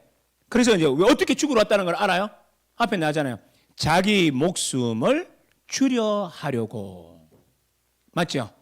그러면 이제 뒷부분은 제가 다 설명을 해드린 것 같아요.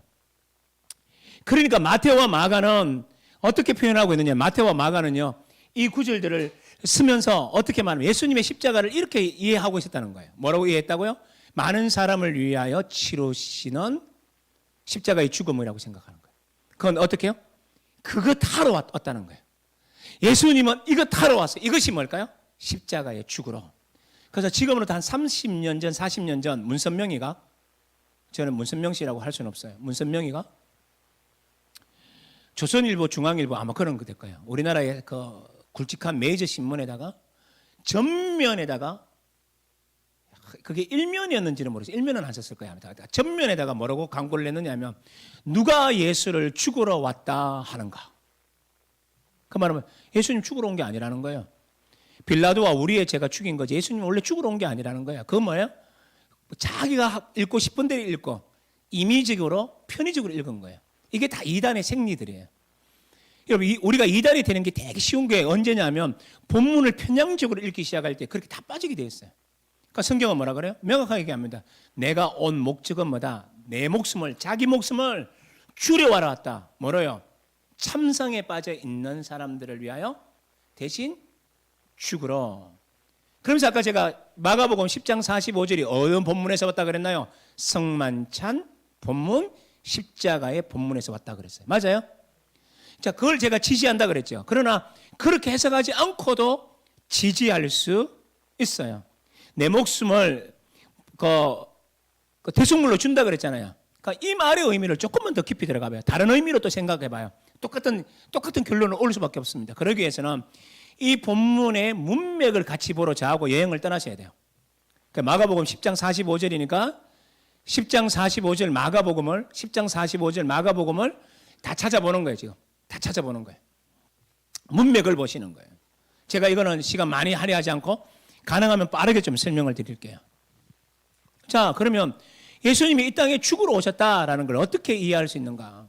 어떻게 죽으러 오셨는가? 앞에 있는 내용하고 다 연결이 되게 되어 있습니다. 다 연결이 되게 되어 있어요. 자, 32절로부터 볼까요? 그 무슨 성경? 마가복음 10장 32절부터. 여러분 32절부터 34절을 제가 빠르게 읽을 테니까 눈으로 한번 읽어보십시오. 마가복음 10장 32절부터 34절. 예루살렘으로 올라가는 길은 뭐하러 가는 길이에요? 십자가에 죽으러 가는 길에. 마가복음은 8장부터 이미 8장에 한 번, 9장에 한 번, 10장에 한 번 이미 내가 십자가에 죽을 거라고 몇 번이나 예고하셨어요. 그리고 예루살렘에 죽으러 가고 있어요. 그렇게 대해서 설명하지 않아도 돼요. 그러니까 예루살렘을 올라가는 길은 십자가에 죽으러 가는 길이에요. 예수께서 그들 앞에 가시는데 그들이 놀라고 따르는 자들은 두려워하더라. 이에 다시 12제자를 데리시고 자기가 당할 일을 말씀하여 이르시되 보라, 우리가 예루살렘에 올라가노니 인자가 대상들과 서기관들에게 넘기어짐에 그들이 죽이기로 결의하고 이방인들에게 넘겨주겠고 그들은 능욕하고 침뱉으며 채찍질하고 죽일 것이니 그는 3일 만에 살아나리라 하시니라. 예수님은 지금 뭐 얘기하고 있나요? 10장 45절과 연결한다면 대속물로 줄 것을 지금 얘기하고 있는 거예요. 죽으심 이 얘기예요. 그렇게 이미 이제 십자가와 연결 다 되고 있죠. 그럼에도 불구하고 또 다르게 해석이 가능해요. 자, 그런데 이 얘기를 했는데 이때 생뚱맞은 사람이 나타나요. 특별히 누구요? 치맛바람의 대가가 나타나고 그 두 아들이 함께 나타나죠. 이렇게 말합니다. 세베대의 아들 야고보와 요한이 주께 나와 여짜오되, 마가복음은 이렇게 말하고 다른 복음서에서는 뭐라 그래요? 세베대의 그 뭡니까? 아들이 아니라 아내 야고보와 요한의 엄마가 와서 똑같은 청탁을 해요. 그러니까 엄마와 아들이 함께 했다라고 우리는 종합할 수 있겠죠. 그런데 이들이 와서 뭐라 그러느냐 하면, 선생님이여 무엇이든지 우리가 구하는 바를 우리에게 하여 주시길 원합나이다. 예수님이 36절 무엇 해주기를 원하냐? 37절 주의 영광에서 우리를 하나는 주의 옆편에 하나는 좌편에 앉게 하여 주소서. 이 말이 왜 심각한가요? 바로 앞에서 예수님은 십자가의 죽음을 얘기하고 있는데 그들은 십자가를 가슴속에 두지도 않고 무슨 얘기를 해요? 영광의 자리를 논하고 있었죠? 나머지는 제가 설명하지 않을까요? 41절 빠르게 가야 되니까 41절 가보십시오. 그런데 이게 가관입니다. 이거 같이 읽으시죠. 41절 같이 읽어요. 시작. 열 제자가 듣고 야고보와 요한에 대하여, 그러니까 나머지 10명이 누구에 대해서 화를 냈다고요? 야고보하고 요한한테 그 아들한테 향하여서 막 그 화를 내기 시작한 거예요. 왜 화를 냈을 것 같아요? 먼저 선수 쳤으니까. 원래 이 사람들도 다 그렇게 살고 싶었던 거예요. 그런데 그렇게 살기를 얘들이 먼저 선수를 치니까 얘들이 분한 거예요. 그럴 때가 있잖아요. 서로 높아지려고 하는데 이놈들이 먼저 뭐합니까? 수를 쓰고 작당을 해버리면 당했는 사람들은 막 분하잖아요. 그래서 화를 낸 거예요. 그 제자들은 전부 다 똑같은 존재들이에요. 여기까지 이해가 되죠? 자, 그런데 이제 보셔야 돼요. 42절, 43절, 44절에서 봐야 되는데, 예수께서 불러다가 이러시되 이방인의 집권자들이 그들을 임의로 주관하고 그 고관들이 그들에게 권세를 부리는 줄을 너희가 알거니와. 43절 되게 중요해요. 너희 중에는 그렇지 않을지니 너희 중에 누구든지 크고자 하는 자는 너희를 뭐가 되고 어떻게 하는 자가 되고? 여기 밑줄 꺼놔야 돼요. 너희 중에 뭐 했나고요? 숨기는 자가 되고, 강의 안에 보면 이걸 뭐라고 표현했죠? 종이 되고 라고 표현해놨어요. 왜 이렇게 번역하는지 좀 이따 설명하고요. 34절에 가보면 너희 중에 누구든지 어뜸이 되고자 하는 자는 모든 사람의 종이 되어야 하리라. 이 종은요, 그 뒤에 나오는 강의 안에 노예로 번역을 하셔야 돼요. 그래서 번역을 하면 43절에서는 어떻게 하냐면, 크고자 하는 자는 너희를 숨기는 종이 되어야 하고, 44절에서는 누구든지 어뜸이 되고자 하는 자는 모든 사람의 노예가 되어야 하리라 라고 얘기한 거예요. 그 다음에 나오는 구절이 뭐죠? 45절이에요. 인자가 온 것은 승김을 받으려 함이 아니요 도리어 섬기려 하고. 이 말은 뭘까요? 예수님이 누구라는, 그렇죠? 내가 노예요. 내가 누구라는 말입니까? 종이요 라는 뜻이에요. 와, 여기까지 다 잘 이해되네요. 그러면 헬라어까지 설명 안 할까요? 헬라어 설명하지 않고 그냥 바로 건너뛸 겁니다. 그럼 이 말은 뭐냐면, 이런 문맥 속에서 봤을 때 예수님은 45절을 뭐라 보느냐면, 자신은 누구냐? 노예적 삶, 종의 삶을 살아야 돼요. 이 내용을 이해했던 초대 교회는요, 이런 내용을 뭐로 만들었냐면 찬송으로 만들어서 노래를 부르고 있었어요. 혹시 아시나요? 초대교회 성도들은 예수님이 종이요 노예라는 것을 찬송으로 불러가지고 부르고 있었어요. 머리가 빨리 돌아가시는 분은 지금 추측할 수 있을 건데, 뭘까요? 빌립보서 2장 6절에서 11절의 내용이 그거예요. 빌립보서 2장에 나오는 하나님과 동등됨을 취하지 아니하시고, 그죠? 이 땅에 왔죠. 종의 형체를 가져 사람들과 함께 되셨고, 그래서 죽기까지 복종하셨는데 십자가의 죽으심이라. 이 노래 있죠. 이 노래가 무슨 노래인 줄 아세요? 초대교회가 예수님의 십자가의 구속을 보고 불렀던 초대교회의 노래예요. 노래예요. 아리랑 아리랑 아라리요. 이 작곡가는 누구일까요? 1번 조용필, 2번 아는 사람이 없다. 큰일 났다. 하여튼 아니죠. 누가 지었는지 모르지만 오래전부터 내려왔죠. 마찬가지로 초대교회에서도 이 노래 가사를 누가 지은지 모르지만 예수님의 십자가의 은혜와 구속의 은혜를 본 사람들은 예수님을 노래하기 시작했었어요. 그 노래의 주제가 뭔지 아십니까? 예수님이 뭐가 되었다라고 하신 줄 아세요? 제가 불러드릴 테니까 잘 들어보십시오. 그는 근본 하나님의 본체시나 하나님과 동등됨을 취할 것으로 여기지 아니하시고 어제 오늘 다 설명했으니까 설명하지 않아도 되죠. 예수는 하나님이셨으나 이 뜻이에요. 쉽게 설명하면. 그런데 7절에서 뭐라 그러느냐면 오히려 자기를 비워 종의 형체를 가지사 사람들과 같이 되셨고 종의 형체를 가지사 사람들과 같이 되셨고 8절 사람의 모양으로 나타나사 자기를 낮추시고 죽기까지 복종하셨으니 연결되나요? 네, 연결돼요. 그래서 마가복음 10장 45절을 뭐하고 연결시키느냐 하면 그냥 섬김의 자리로 해석하면 돼요. 그냥 본문의 문맥상 섬기는 자가 되어야 된다. 높아지려 하지 말아라. 야고보와 요한처럼 그리고 또한 10명 너희도 똑같은 마음으로 욕심 부리고 있는 너네들 말이야. 이 뜻이에요. 너희들은 그게 아니야. 나는 종으로 왔고 대속물로 주로 왔다. 말뜻 이해하시죠? 그게 여기 본문이 연결이 되고 있는 거죠. 그러면서 예수님께서는 마지막에 사도 바울은 초대교회 성도들은 어떻게 노래를 부르냐 하면 죽기까지 복종하셨으니 그다음에 뭐라 그래요? 참 여러분 그 성경책 안 펼쳤구나. 죽기까지 복종하셨으니 곧 어떻게 해요? 십자가의 죽으심이라. 이건 제가 여러분한테 몇 번이나 설명했었어요. 십자가의 죽으심이라 라는 말은 영어로 이렇게 됐어요. Even death on a cross. 제가 몇 번이나 설명했어요. on the가 아니에요. on a cross라고 번역을 해요. 이 정확한 번역이거든요. the cross와 a cross의 차이점이 뭐죠? 더 크로스라고 하면요. 이건 어떤 뉘앙스가 있느냐면 십자가의 의미를 담아내요. 십자가의 의미.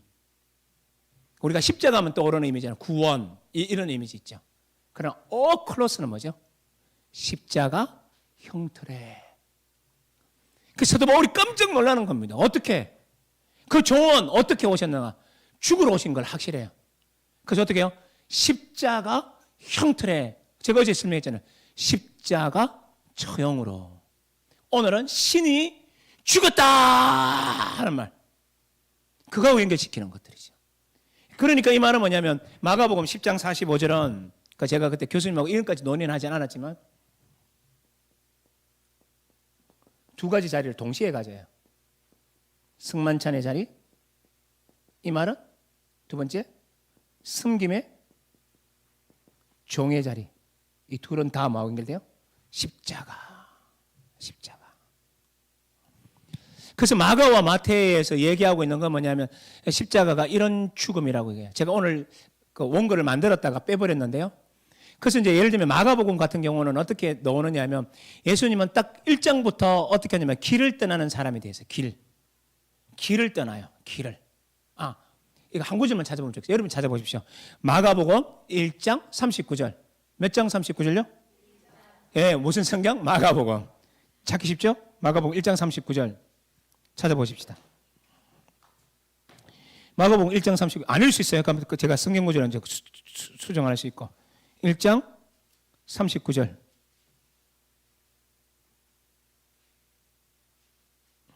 죄송합니다. 38절. 38절. 이 내용이 무슨 내용이냐면 예수님께서 그 전날 이게 새벽에 지금 기도하고 있는데 제자들이 찾아온 거예요. 그런데 예수님이 그 전날 어떻게 했냐면 해당에 가서 귀신 들린 사람도 치료하고 시몬의 장모도 낫게 하고 해질 무렵에는 너무나 많은 사람들이 와서 누가복음의 병행구절을 따지면 한 사람 한 사람 안수하면서 많은 숱한 사람들을 고쳐주고 밤이 맞도록 가로에 일을 하셨어요. 그런데 그 다음날 새벽이 되니까 또 벌떡 일어나가지고는 기도하러 가셨어요. 그런데 나머지 제자들은 잠만 콜콜 자고 있는데 사람들이 찾아온 거죠. 거기 예수님 계십니까? 거기 예수님 계세요? 아픈 사람은 그렇게 했을 거고 웅성거리고 아무도 대답하지 않으니까 어떤 사람이 또 문을 또 두드렸겠죠. 움막을. 거기 예수님 없으세요? 하고 보니까 제자들이 이게 뭔 소리야? 하고 일어났을 것 아닙니까? 그 한 사람이 베드로가 눈을 부으면서 나가든지 아니면 나이 제일 어린 요한이 막내니 나가봐. 그래서 막내가 나가서 눈을 비비면서 어떻게 오셨나요? 그러니까 예수님을 만나러 왔는데요 하고 막 인산일을 이뤘을 것 아닙니까? 아이고 어떡하나 하고 들어와서 베드로한테 얘기하고 예수님 깨우자 그러니까 예수님이 있어요 없어요? 없죠. 예수님 어디 갔지? 사람이 이렇게 많은데 온 마을 사람들이 찾으러 왔는데 그래서 이제 찾으러 가면 예수님 또 기도하러 가시는가 보다. 예수님이 기도 자리를 아니까. 그래서 예수님이 기도한 장소까지 찾아갔는데 예수님 만나서 뭐라 그래요? 모든 사람이 예수님을 찾습니다. 그 말이에요. 맞아요? 본문에 그런 말이 나오나요? 그러니까 모든 사람이 주를 찾습니다. 그러니까 38절 되게 중요한 말이에요. 이러시되 우리가 다른 가까운 마을들로 가자. 거기서도 전도하리니 내가 이를 위하여 왔노라. 무슨 전도를 해요? 마가복음 펼친 김에 1장 14절 15절을 보셔야 돼요. 요한이 잡힌 후에 예수께서 비로소 말씀을 전했죠. 15절 어떻게 전파했나요? 14절에 전파하여라고 말한 다음에 15절에 어떻게 전파했나요? 때가 찼고 뭐가 왔으니 하나님 나라가 왔으니 하나님 나라의 복음을 선포하기 시작했었어요. 그러니까 예수님은 뭐라 그러느냐 하면 인기에 영합하고 어떤 한 장소에 머물러 있는 게 아니라 예수님은 어떤 목적의식을 향하여 가는 겁니다. 복음을 전하러 복음을 전하러 복음을 전하러 복음을 드러내러 하나님 나라를 드러내러 말뜻이 여기까지 이해했죠. 그런데 이제 마가복음 지금 설명을 다 못해요. 강의 안 적었는데 지금 보너스를 드리는 거예요. 그래서 마가복음에서는 어떻게 하냐면 예수님은 1장 1절로부터 1장 첫 번째부터 뭐라 그러냐면 예수님은 길을 떠나는데 이 길은 계속 움직여요. 배가 나오면 이 배를 타고 갔다가 그 다음에 그 남겨놨던 다른 배를 또 타고 배와 배가 연결되고 산이 연결되고 이러면서 계속 움직여요. 그러면서 예수님의 목적지가 딱 정해져 있어요. 어딘 줄 아십니까? 예루살렘 골고다 언덕이에요. 그러니까 예수님의 산도 전부 다 목적의식이 어느냐? 십자가에 매달려 십자가에. 마가복음 10장 45절이 우리한테 얘기하는 게 바로 그 얘기예요. 예수님이 이 땅에 섬기러 온 이분, 그러니까 평생 섬겼던 이분은 목적의식이 분명했어요. 나는 간다. 어디로? 길이 어디냐? 바로 거기 십자가. 그래서 마태와 마가를 그리는 것들을 자세히 좀 살펴보면 이 내용들은 전부 다 뭘 말하느냐면 그 모든 내용들은 십자가를 향하여 맞춰져 있어요. 이 말은 제가 100% 동의하는 건 아닌데 어떤 신학자는 이런 말까지 했어요. 마가복음이 뭐냐? 꽤 긴 서론을 가진 순한 사하, 그러니까 순한 이야기 이렇게 얘기해요. 그러니까 이 마가복음의 핵심이 어디라는 말이에요? 순환이라니까 예수님의 십자가 사건이라는 거예요. 그럼 앞에 나오는 내용은 뭡니까? 긴 그냥 서론일 뿐이라는 얘기예요. 이 말은 제가 100% 동의하지는 않지만 그분이 왜 그렇게 말했는지를 이해는 할 수 있어요. 예를 들면 마가복음 아까 뭐라 그랬죠? 길을 떠나잖아요. 왜 길 떠나요? 좁게 보면 어떻게 좁게 봐요? 좁게 보면 뭡니까? 병든 자 치유하고 귀신 들린 자 치유하고 맞죠? 죽은 자 살리고 힘든 자 이렇게 세우는 거 일을 하러 간다라고 우리는 생각하고 있는데 아니에요. 마가는 목적이 있어요. 어디냐? 십자가 골고다 언덕. 그래서 마가복음 10장 45절이 그렇게 중요한 이유는 뭐냐면 내가 온 이유는 뭐라고요? 내가 온 것은 내 목숨을 어디다가요? 많은 사람들의 뭐로? 대속물. 이 대속물은 무슨 의미가 있겠냐? 인간의 참상에 빠져 있는 사람들, 아담의 실존에 기억나시나요? 아담의 실존에 빠져 있는 이들을 구하기 위해서 내 생명을 주러 왔단다라는 거예요. 그러니까 이게 어느 본문하고 연결되냐? 승만찬 본문하고 연결해도 된다. 그죠? 두 번째는 섬김 종으로 본문으로 연결해도 된다. 그래서 저는 여기 신학교 다니면서 그 논문 쓸 때 그 교수님하고 이 부분을 동의했기 때문에 교수님은 사실 위에 것만 설명했죠. 어쨌든 교수님을 제가 발전시켜야 되니까 저는 그렇게 이렇게 해서 이게 전부 다 십자가로 연결돼. 십자가로. 그러니까 예수님이 이 땅에 오신 게 그거예요. 마태와 마가는 오롯이 예수님의 십자가의 죽음만 향하여 매진해 나가고 있다는 것을 우리가 눈여겨보시면 되는 거지요. 그래서 이제 마태와 마가는 이렇게 얘기해요.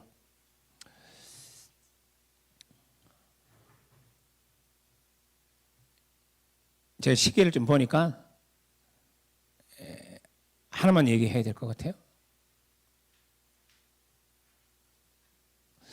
이제 이렇게 마태와 마가를 우리가 좀 봤는데 가면 누가복음도 한번 봅시다. 이 양 본 김에 이제 누가복음 누가복음 봐도 괜찮을 것 같아요. 누가복음을 보면 누가복음 2장을 중심으로 하고 제가 성경 구절을 안 적었는데 누가복음 2장에 보면 예수님께서 12살 때 예루살렘에 갔던 얘기예요. 이 얘기가 누가복음에서 왜 중요하냐? 사실 다 중요한데, 그래서 다 중요한데, 그럼에도 불구하고 왜 누가복음만 뽑았느냐 하면, 누가복음에 나타나는 예수님이 십자가를 향하여 걸어가는 일관성이 잘 드러나고 있기 때문에 그래요.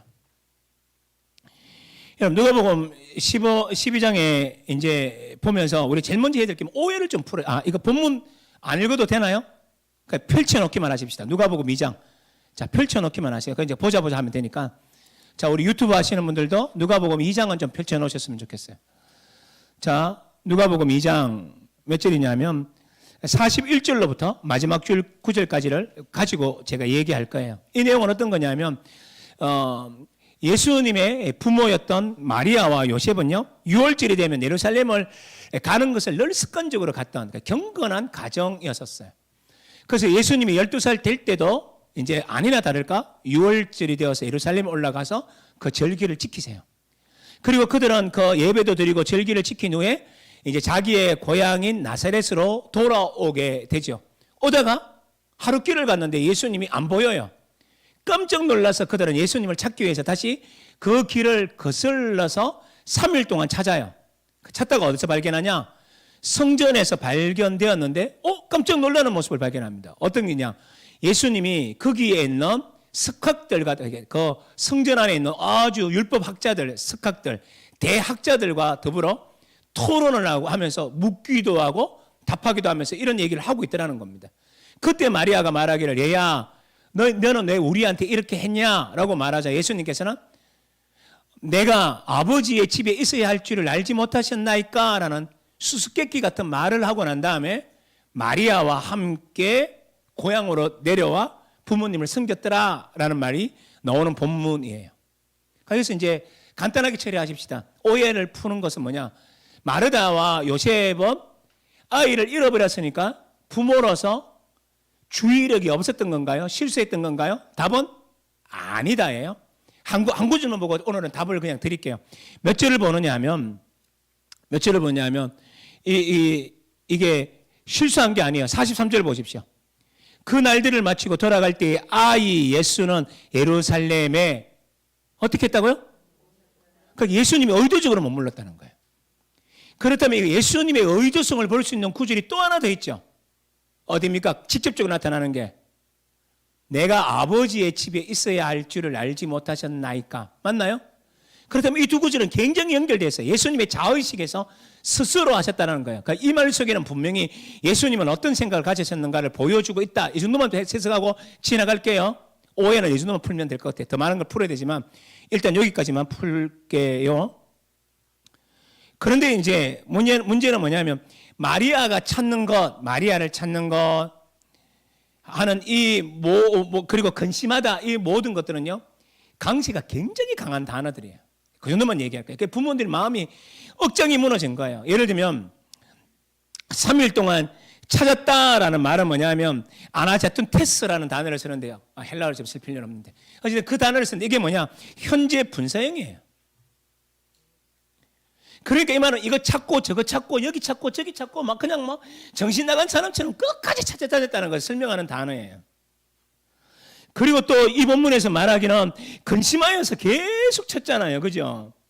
만나지 못해서 막 계속 찾잖아요. 그래서 내가 근심하여 너를 찾았노라 48절에 근심했다라는 단어가 어떤 단어냐면 이 감정이요. 막 어마어마한 단어를 말해요. 너무너무 괴로웠다는 말을 쓰는 단어예요. 이것도 현재 분사형으로 나와요. 찾을 때까지 부모님의 마음이 억장이 어땠다는 말이에요? 예간장이 새까맣게 탔다는 말이에요. 이렇게 묻는 부모에게 예수님은 뭐라 그래요? 내가 아버지 집에 있어야 할 줄을 알지 못하셨습니까? 너무 생뚱맞고 불의 자식 아닌가요? 대답이. 그렇다면 이 말은 의미 있는 말이라는 말이에요. 누가복음에서는.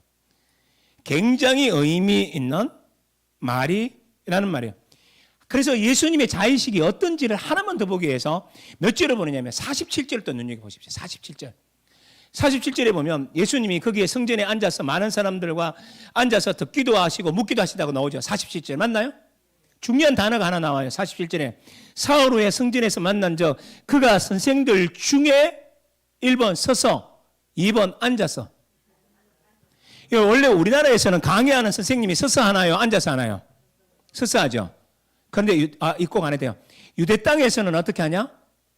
앉아서 해요. 그런데 12살 된 어린애가 권위의 자리에 앉아있네? 뉘앙스는 어쨌든 그래요. 그런데 이렇게 해석하는 건 너무 무리가 있지 않습니까? 그죠? 어리니까 그냥 앉혔을 수 있지 않냐? 이렇게 해석할 수 있는데 저는 어떻게 해석했다고요? 권위의 자리에 앉았다라고 얘기하는데 정말 맞나? 라고 말하는데 41절에 계속 보면 어떤 말이 나오냐면 선생님 47절에 듣는 자가 다 그 지혜와 대답을 같이 읽어요. 시작. 놀랍게 여기더라. 이 말은요. 우리나라 말은 놀랍게 여기더라는데 헬라어 단어에 따라서 어떤 단어냐면 그 말을 듣고 말문이 막히더라. 누가? 대학자가, 율법학자가, 평생 말씀을 배웠던 사람들이 말문이 막히더라. 이 말은 다른 말로 바꾸면 조금 어역이 조금 강한 말을 쓰면 말문이 막히고 충격을 받았더라. 절도. 그 말은 뭘 의미 더 하나요?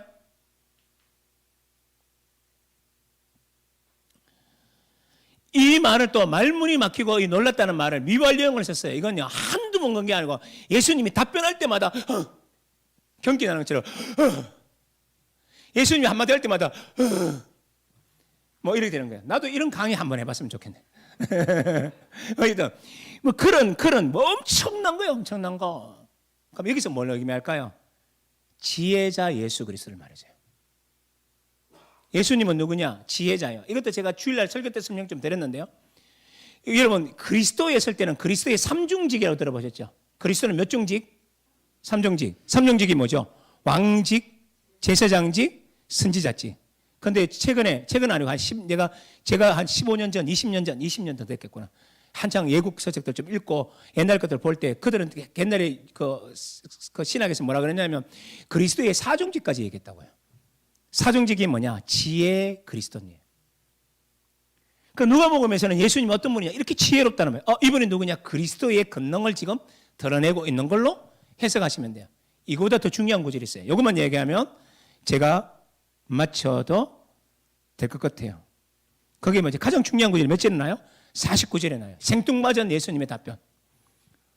너 왜 이렇게 했냐? 우리가 근심하여 너를 찾았다 했을 때 아까 마음이 충동되고 마음이 막 찢어지고 새까맣게 되는 이런 마음이라 그랬죠.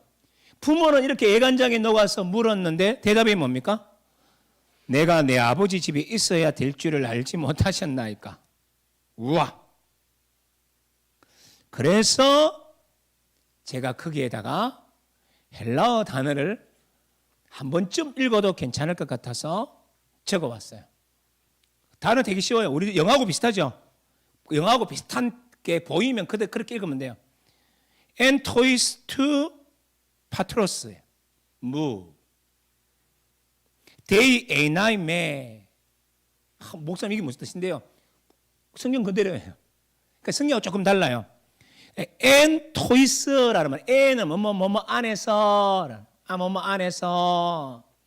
그 뭐뭐 안에서라면 엔 다음에 어떤 단어가 보통 나와야 돼요? 엔 뭐뭐 안에서 그러면 방 안에서 뭐 어떤 분의 인격 안에서 뭐 엔 크리스토스 그리스도 안에서 이런 말이 나와야 되잖아요.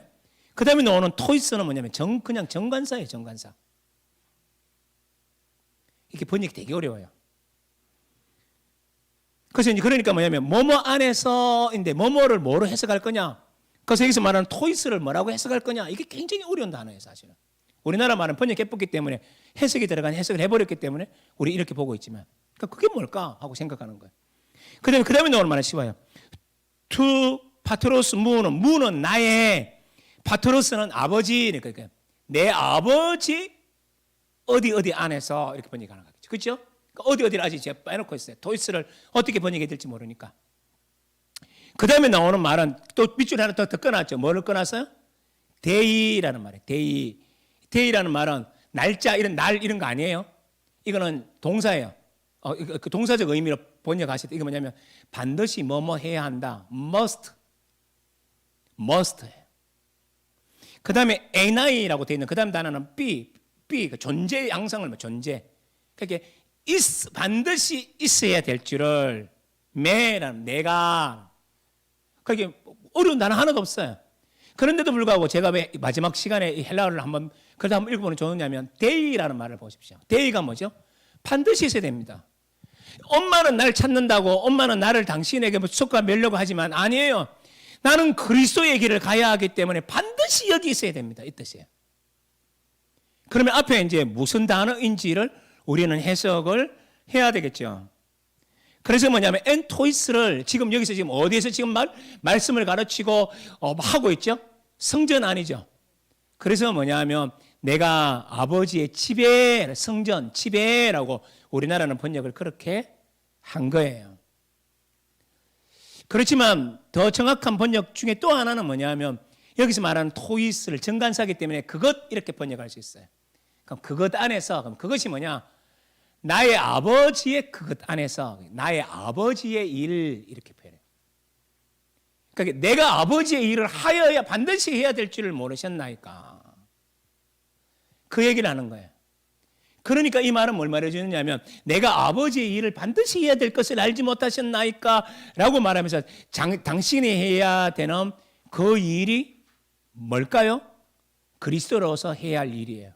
지혜 그리스도론으로 오신 그분이.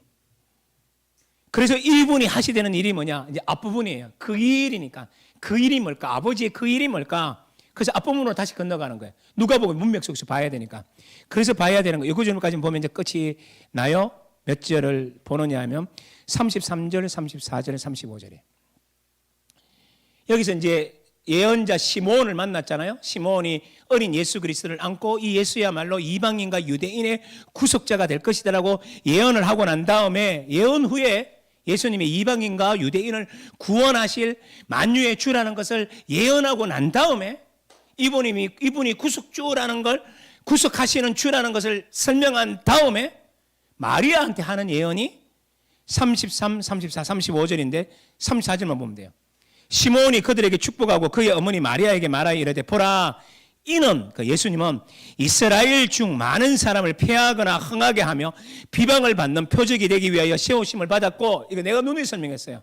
십자가에 죽겠고, 왜요? 십자가가 많은 사람들의 그침돌이 되기도 하고 구원의 길도 되니까, 흥함과 폐함의 갈림길이 되니까 십자가예요. 이건 제 해석이 아니고 하워드 마샬이라는 마가복음의 세계적인 대가가 이 얘기를 했었어요. 저는 거기에 동의했고 저도 그렇게 해석을 했고요. 그러면 그렇게 되는데 이 십자가의 일이 35절을 같이 읽어요. 시작. 또 칼이 네 마음을 찌르듯 하리니 이는 여러 사람의 마음의 생각을 드러내려 함이니라. 이 말은 뭐냐면 칼이 마리아 네 마음을 어떻게 한다고요? 찌르다. 이거 말하면 관통하다, 뚫고 지나가다, 이런 뜻으로 해석하실 때. 그러니까 이 말은 뭐냐면 마리아 마음을 아프게 해요. 뭐가? 십자가가. 그래서 여러분 어떻게 됐나요? 예수님이 십자가에 매달렸을 때 밑에서 마리아가 울었잖아요. 그때 예수님 하신 말이 뭐예요?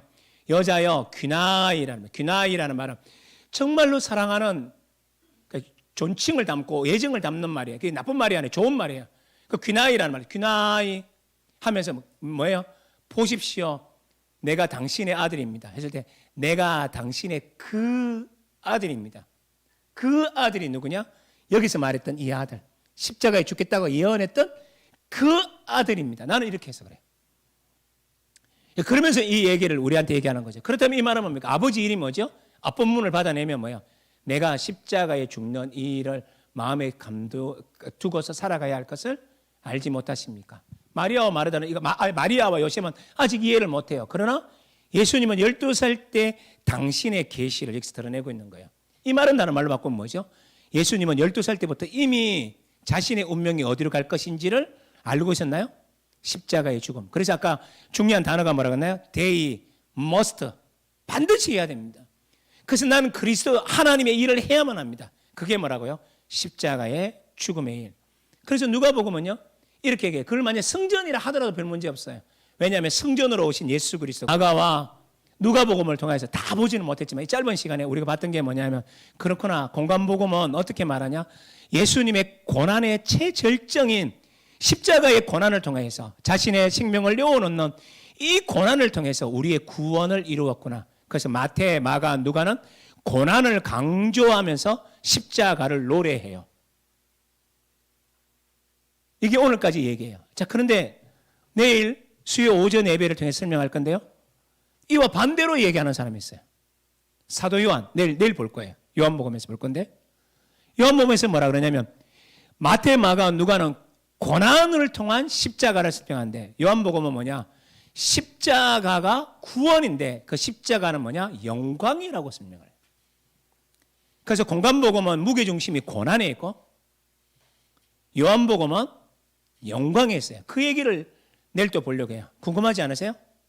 그러면 예배 드리시면 돼요. 그리고 또한 유튜브 들으시면 돼요. 자, 내일도 개봉박도 오늘 여기서 약속한 시간이기 때문에 여기서 마칠게요.